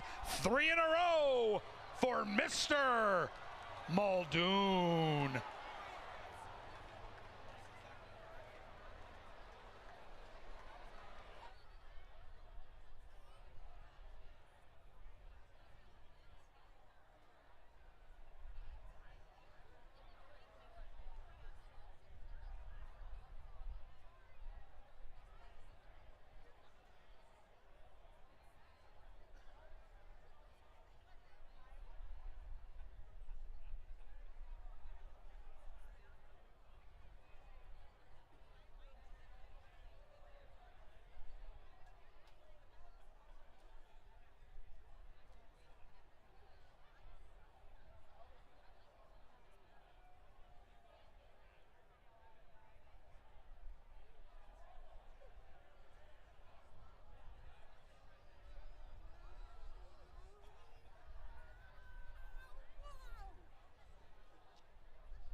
Thanks for bringing me in with that.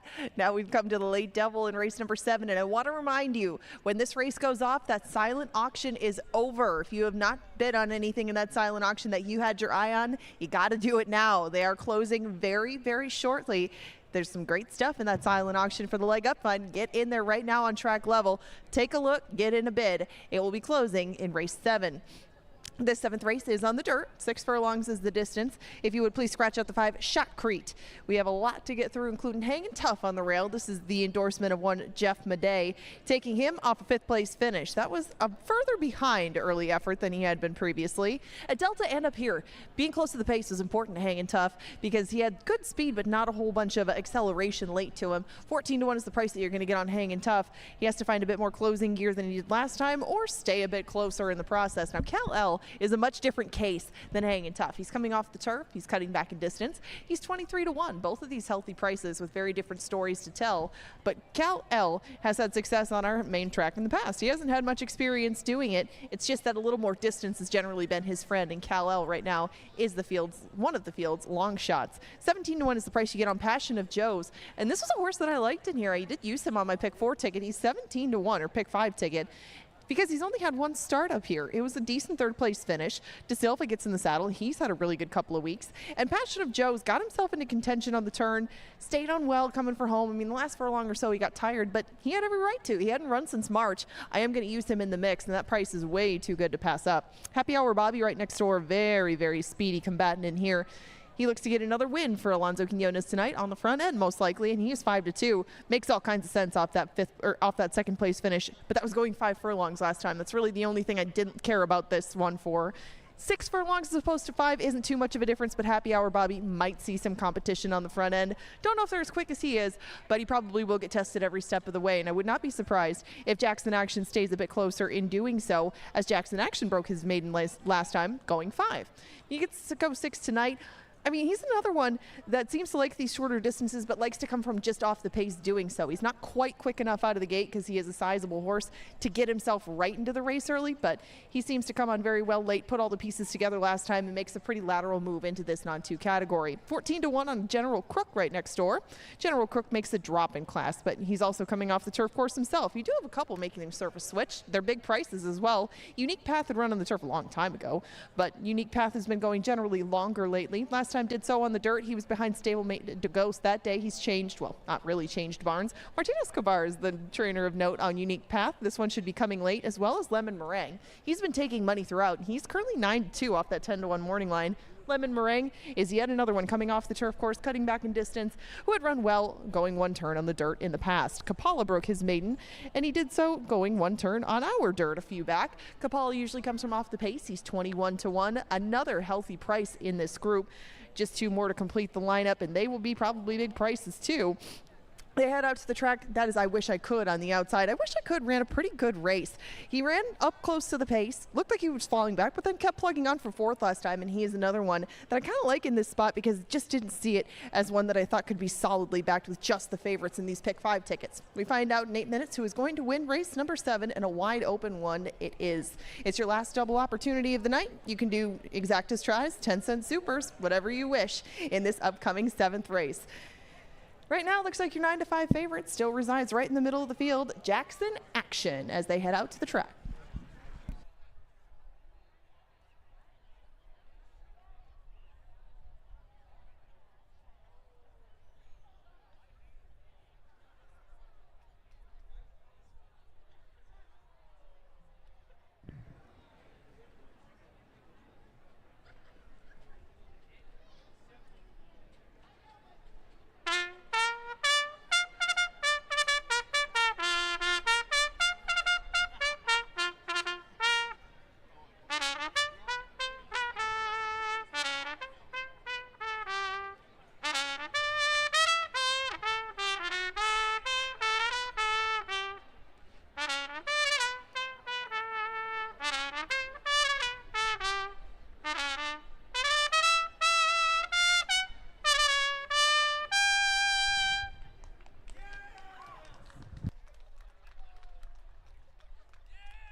Final from Arlington, Texas. Twins 5, Rangers 2.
And the horses are approaching the starting gate.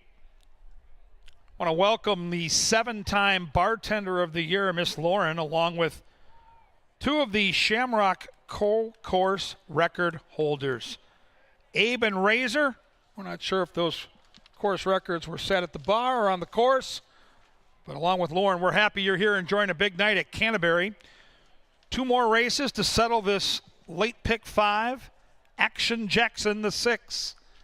Favored at 9-5. They're getting close to the gate. Don't get shut out.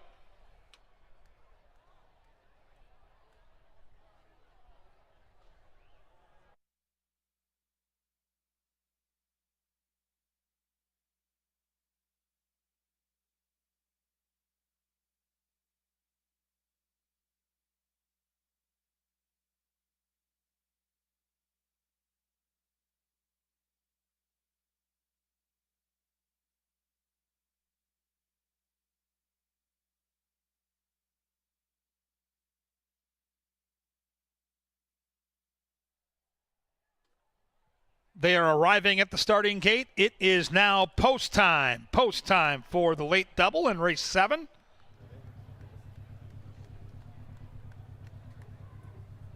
Season-long partners. Want to thank Diageo, Dick Sanitation, and Armadillo Decks.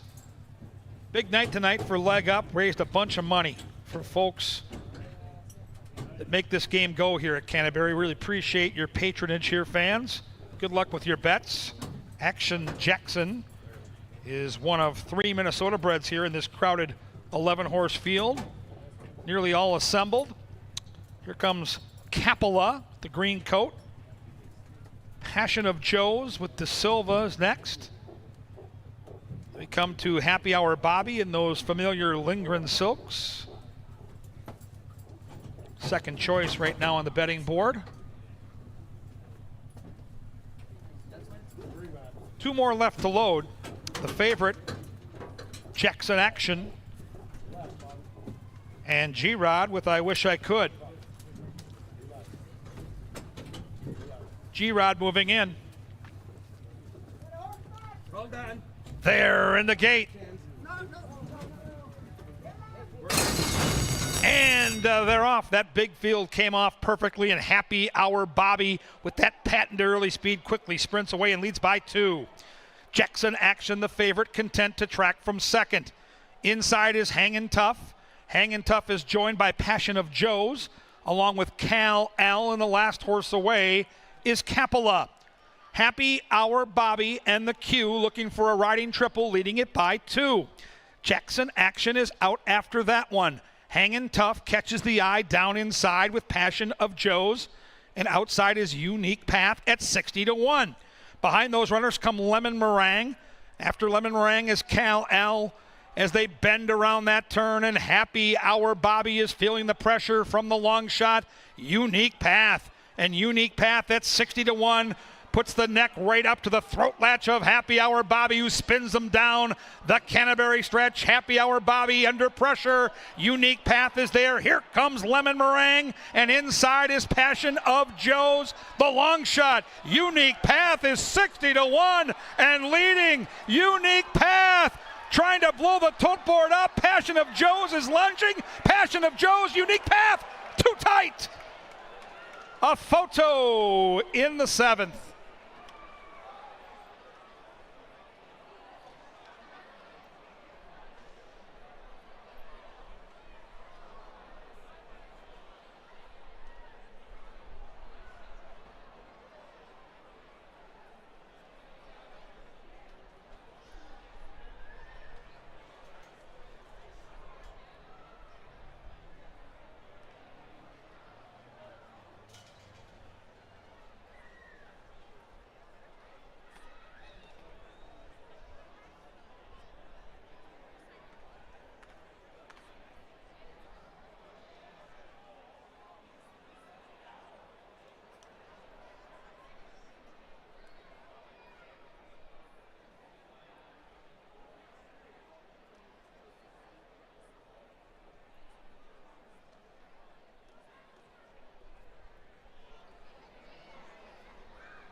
Inside was 5-1 Passion of Joe's. Outside 60-1 Unique Path.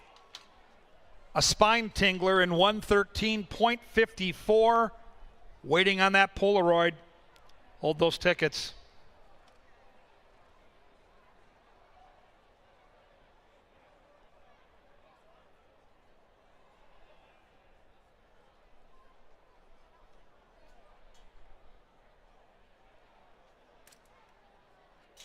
We have a result.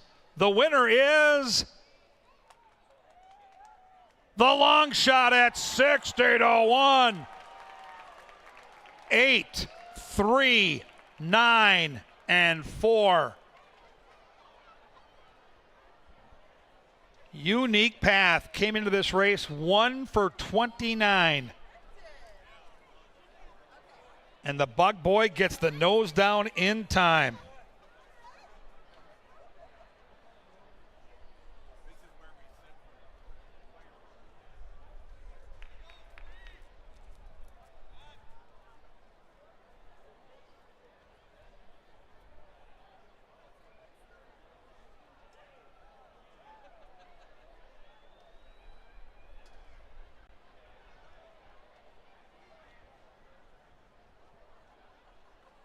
Stand by for some jumbo-sized payoffs.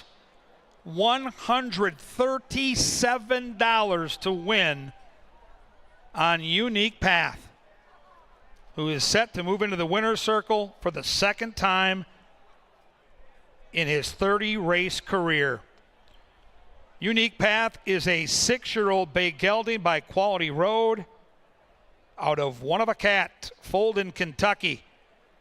The winning trainer is the winning owner. He's our old friend and former jockey, Martin Escobar. His very first training win. Congratulations, Martin. And the winning jockey, Serafin Carmona, with a riding double. The exacta for $1, $871.90.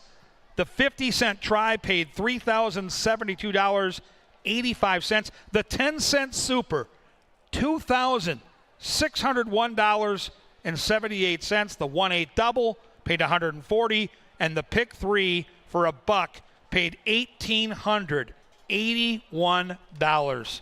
Congratulations to the connections and the bettors of 60-1 Unique Path. Wow.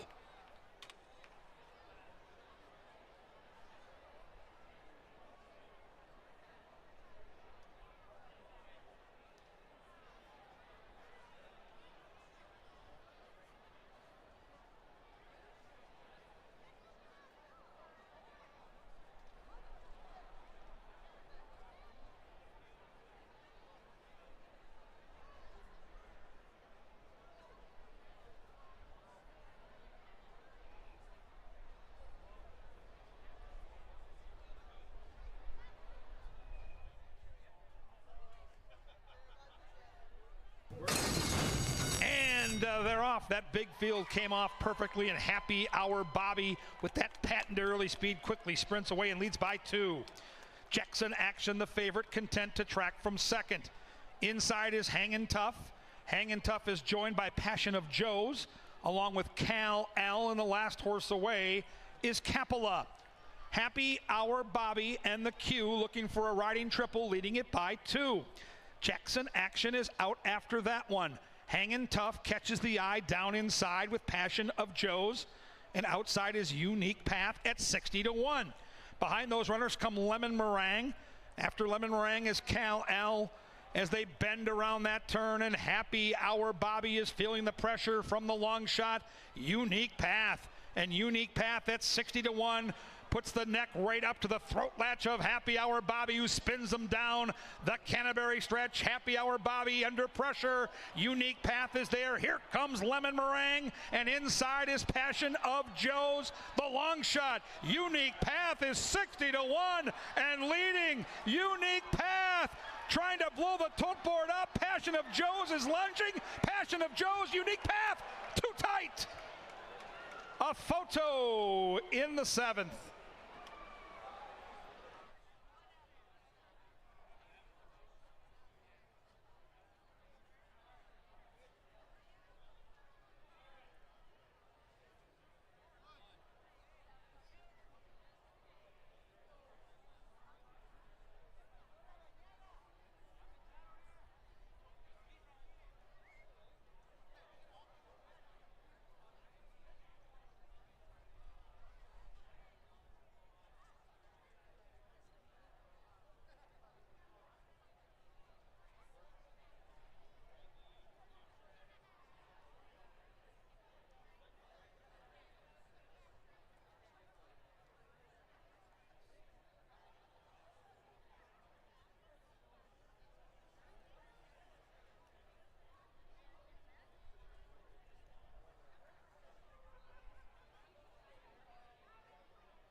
Kelsey Hard doing the honors with the celebratory Gatorade bath for Martin Escobar, our former jockey, now turned trainer, his first ever win. Exciting night for him. Fun to see here. Hall of Famer Burnell Roan on hand. Just awesome stuff. Don't forget, fans, we've got the Leg Up Jockey Championship with the bouncy balls. On that grandstand apron is a good spot. They'll be on the main track here in momentarily.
All right, ladies and gentlemen, it's time for the Leg Up Jockey Bouncy Ball Championship.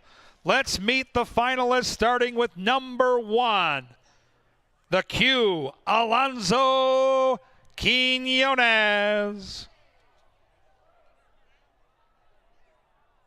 Number 2 in this championship heat, they call him G-Rod. It's Guillermo Rodriguez. Here he comes. Number 3 is Fausto da Silva.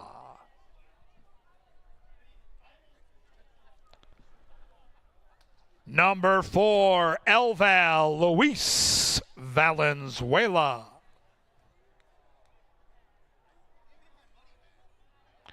Number 5 is Franklin Sabalos.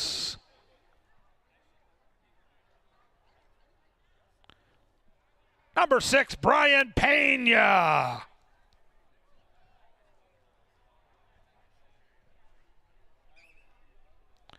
Number 7 is Miguel Arroyo.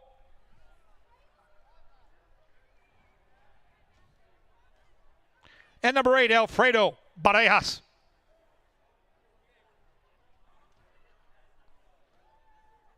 It's almost time to decide who's best.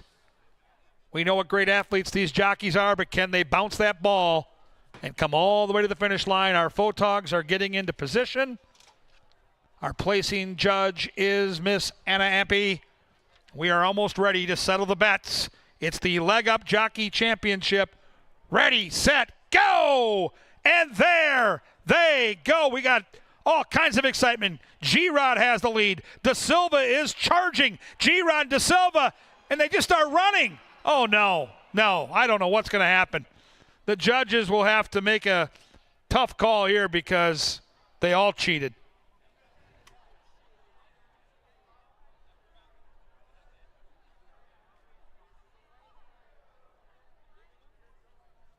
Once again, thank you to our jockey colony for participating. And it just went pear-shaped here. Look at this. Yeah, that's not a bouncy ball. That's just a walk or a jog. Look at this guy. What a character. That was Sabalos trying to sneak in late. Great cause tonight, though, and there are the payoffs up on the board. A jumbo-size pick 5 could be awaiting some folks tonight. There could be a carryover as well. So lots of drama. 20 minutes to the last.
we are 11 minutes away from race number 8.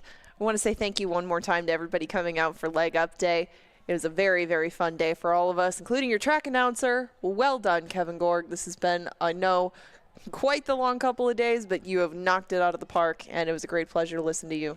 A lot of fun to do it. Can't wait to get Paul back in the mix tomorrow and be back at full strength. It's been great, but it's a stressful night, and what a fun way to close the night. I get to call a race where there's pick 5 potentials. We've got a friend we're not going to talk about that could have a chance at a big score. We've got carryover possibilities with 3, 4, and 5. Yeah. This is what it's all about. And congrats again to Martin Escobar. What a training job to get that horse to really come from no form to show speed and to win that race at 60-1. That was spectacular to watch. Yeah, that was a thrill down there. I was right down there by the finish line. And you couldn't tell right when they got there, but it was very exciting to watch everything sort of play out. And then when you did come up the winner of the photo, 60-1, that's been the story of our season. We've had a lot of carryovers because of horses just like that jump up with big efforts. And a big congratulations to Martin. He has brought Unique Path a long way, as you pointed out. He gets the win at a huge number to start the late double.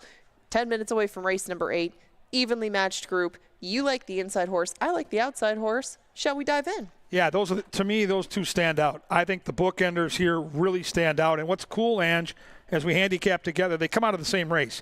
That was the afternoon where this was the nightcap where Jeff Madej had touted 10th Street Don. And that was the contest kill shot, he called it. Came from nowhere, won the race at double-digit odds. Both these horses had tough trips. Sea of Success, I thought, was stuck chasing very fast fractions, 44 and 3 to the half. I just don't see a ton of speed in here. And yes, I think Boat Song with that post position gets the run of the race, but I think Sea of Success takes him all the way. I am bullish on this horse. I think he wins. Okay, and I thought that Sea of Success had very fortuitous post draws in his last few, whereas today I didn't like the rail for him. I didn't like that next to Bay Boss, and I don't like that on the inside of Boat Song. I think that Sea of Success is going to have to go, like you said. Maybe he'll be the speed of the speed, but that's just not going to be easy, especially with Bay Boss right next door. I think they'll get aggressive with this horse and make life very difficult for the horse that's on screen right now. I took this one 4th. Sea of Success fits, and I understand why you like him, and he is taking a dip back to this level where he showed that he fit very well. But Boat Song, I thought, had the rougher run of those two, so I had to put Sea of Success behind him. But Bay Boss just broke his maiden last time, did so by a neck, and he did so over D'Angelo. D'Angelo, very well regarded at first asking. Bay Boss just beat him on the square. That margin was diminishing, but he still held on. That speed, I thought, was an X factor for Sea of Success. And let's not forget, Ask Arthur ran third in that race, came back to win super impressively tonight for Glenn Wismer.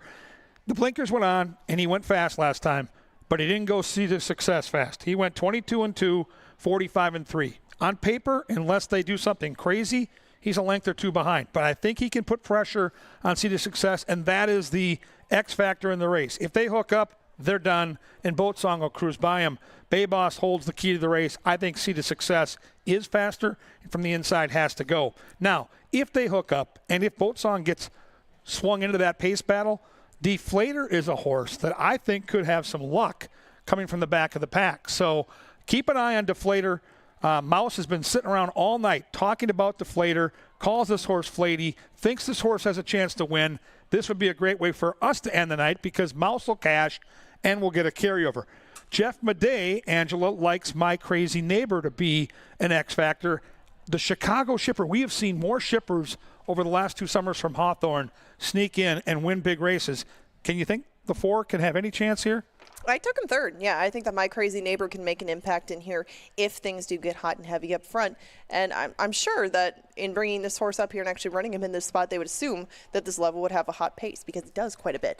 And My Crazy Neighbor, even though he might be a touch or two slower than some others in this category, he's tried allowance horses up here and been pretty far in arrears. He can still get a piece, and it seems like he fits just as well as anybody up here as opposed to at Hawthorne. It's just kind of where the spot comes up for this particular horse. So I think he makes sense to use in the mix, but I think that he seems to always find somebody a little too difficult, and I think he'll still find that here. My pick 5 carryover horse is North Arm Bay. If they go quick, this is one of those quirky horses that jumps up and runs big races, wins at big odds. On paper, we see a win this year at 7-1. We see a win at 13-1. Sneaky horse, closing kick for Karen Offerman and my good guy and buddy Troy Bethke. Mr. Chairman De Silva, this jockey's brought in big prices. Make us a case. Mr. Chairman is a tough one to make a case for, frankly. I mean, he's tried a little bit tougher level 2 times in a row, but he's never even been close in any of those. If you go back to the Prairie race, he would fit just fine, but you have to dig back to some of those races as opposed to find them up here. And Hap Hot and Plain Talk, for as fast as they are, just completely outfooted this horse early, and I think that Seed of Success, Bay Boss, and Boat Song can all do that. Boat Song should get a great trip. He's got the attack post. He's second off a small layoff. The jockey's on fire. The trainer has been hot the second half of the season. Boat Song's going to be a handful.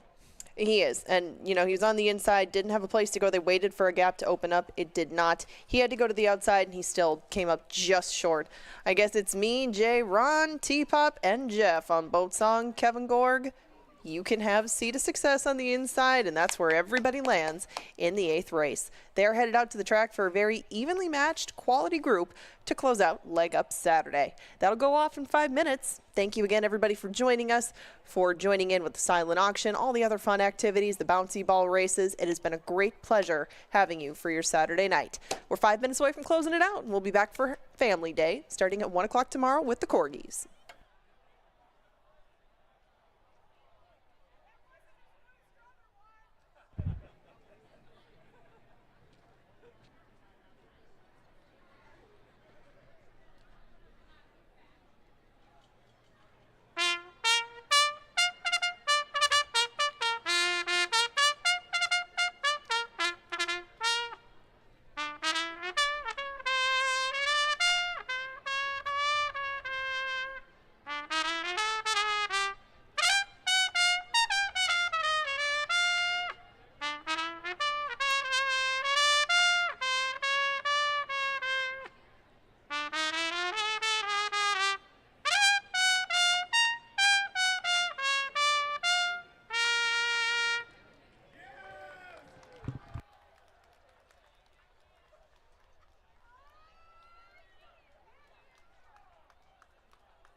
They're on the track for tonight's 8th and final Win Play Show Exacta Trifecta and Superfecta wagering available. Fans, JTR Roofing is a company you can count on to get your home exterior project done right and on budget. JTR Roofing is a proud sponsor of Canterbury Park and Thoroughbred Racing here in Minnesota. Please contact JTR Roofing for any of your family's home exterior needs.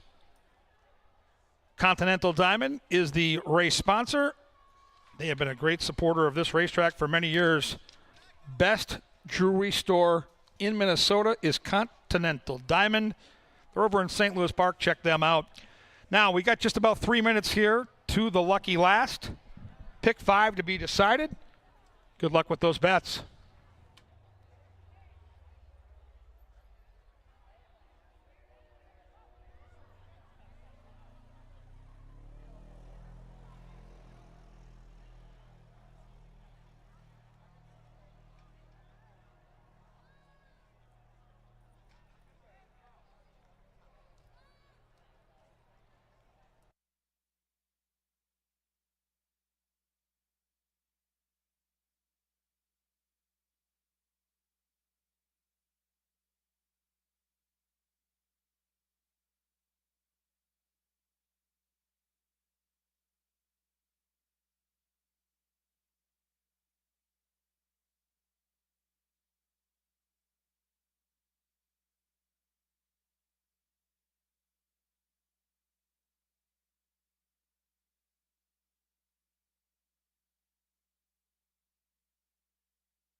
The horses have reached the starting gate. It is now post time. Post time for the lucky last. Corgi dogs tomorrow, Pepsi Family Day and the wonders of it all. The first post of 1 o'clock. We come back next Thursday at 5 o'clock. Next Saturday at 5 o'clock with the Travers Stakes, our featured simulcast from Saratoga. And then again next Sunday at 1 o'clock. Even money on Boat Song in the purple and gold Vikings themed silks. Favored as they move in. Nice attractive allowance field traveling 6 furlongs, and we're almost ready. Boat Song moves in. There in the gate. And they're off. Outside, Mr. Chairman's first to flash speed, but there goes C2 Success, who leads it by just a half. Bay Boss going to run with that one along with Deflator, and My Crazy Neighbor makes it a 4-pack. Boat Song tracking coyly from 5th. Then it's Mr. Chairman, and at the back of the pack is North Arm Bay. Bay Boss and C to Success ping pong on the front, and right now it's C to Success by a half. Deflator closer than normal within 2. Boat Song going for a run. In between horses is My Crazy Neighbor. The gray is Mr. Chairman, and North Arm Bay is starting to lengthen his stride. 22-1 for the opening quarter. Luis Valenzuela comfortable on C to Success, who's trying to put away Bay Boss and brace for Boat Song, who's charging. And here comes the gray Mr. Chairman up the inside, and they charge down that Canterbury stretch with C to Success, trying to take them all the way. C to Success still there, and now C to Success is getting away. C to Success in front.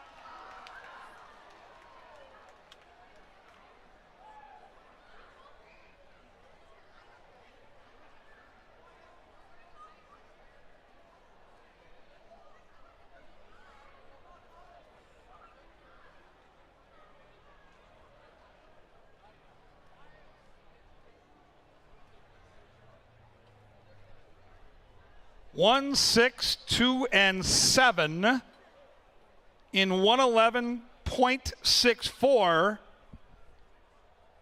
Sandwiches might be on Mike.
Race 8 is official. $7.20 for your win ticket on C to Success.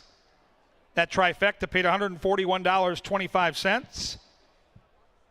10-cent supers, $62.42. The 8-1 double, $889.40. Pick 3 paid $513.60. The pick 4, $2,734. And how about the pick 5? 5 of 5, $11,720. The Brian prop, $161 exacta in play. And C to Success takes them all the way tonight and moves into the winner's circle for the 8th career time, second here at Canterbury. C to Success is a 6-year-old chestnut gelding by Anchor Down out of Manhattan, Fold in Kentucky. The winning owner is Norma Martinez. The winning jockey, trainer is Esteban Martinez. And the winning jockey, Elval Luis Valenzuela. Congratulations to the victorious connections of Sea to Success. This does conclude our live racing card for the night. We're back tomorrow with Corgi Dogs for Pepsi Family Day. First post is 1 o'clock. And do know that on the main level, the card club, the casino as we call it, blackjack, Texas Hold'em, food and beverage service at your table and air conditioned 24 hours a day, 7 days a week. When you leave, make sure you drive safe, and we can't wait to see you back tomorrow for those Corgis.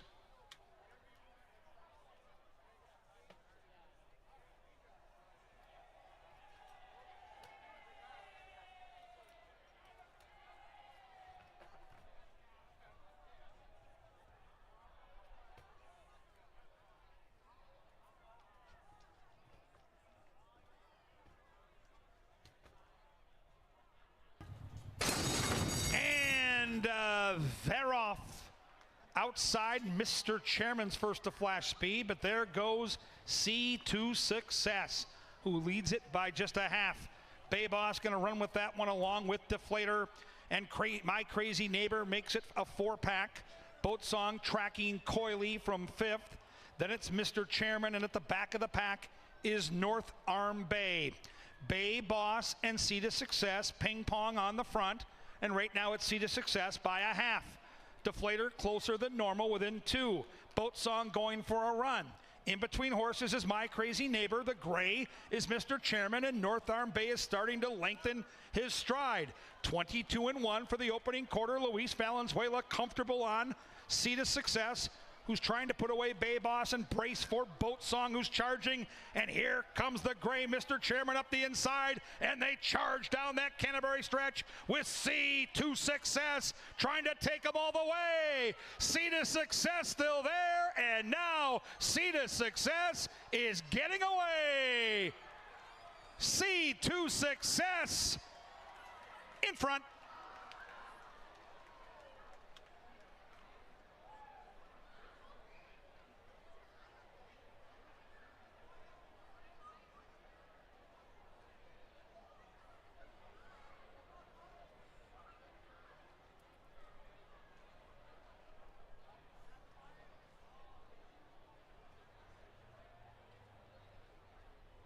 One, 6, 2, and 7.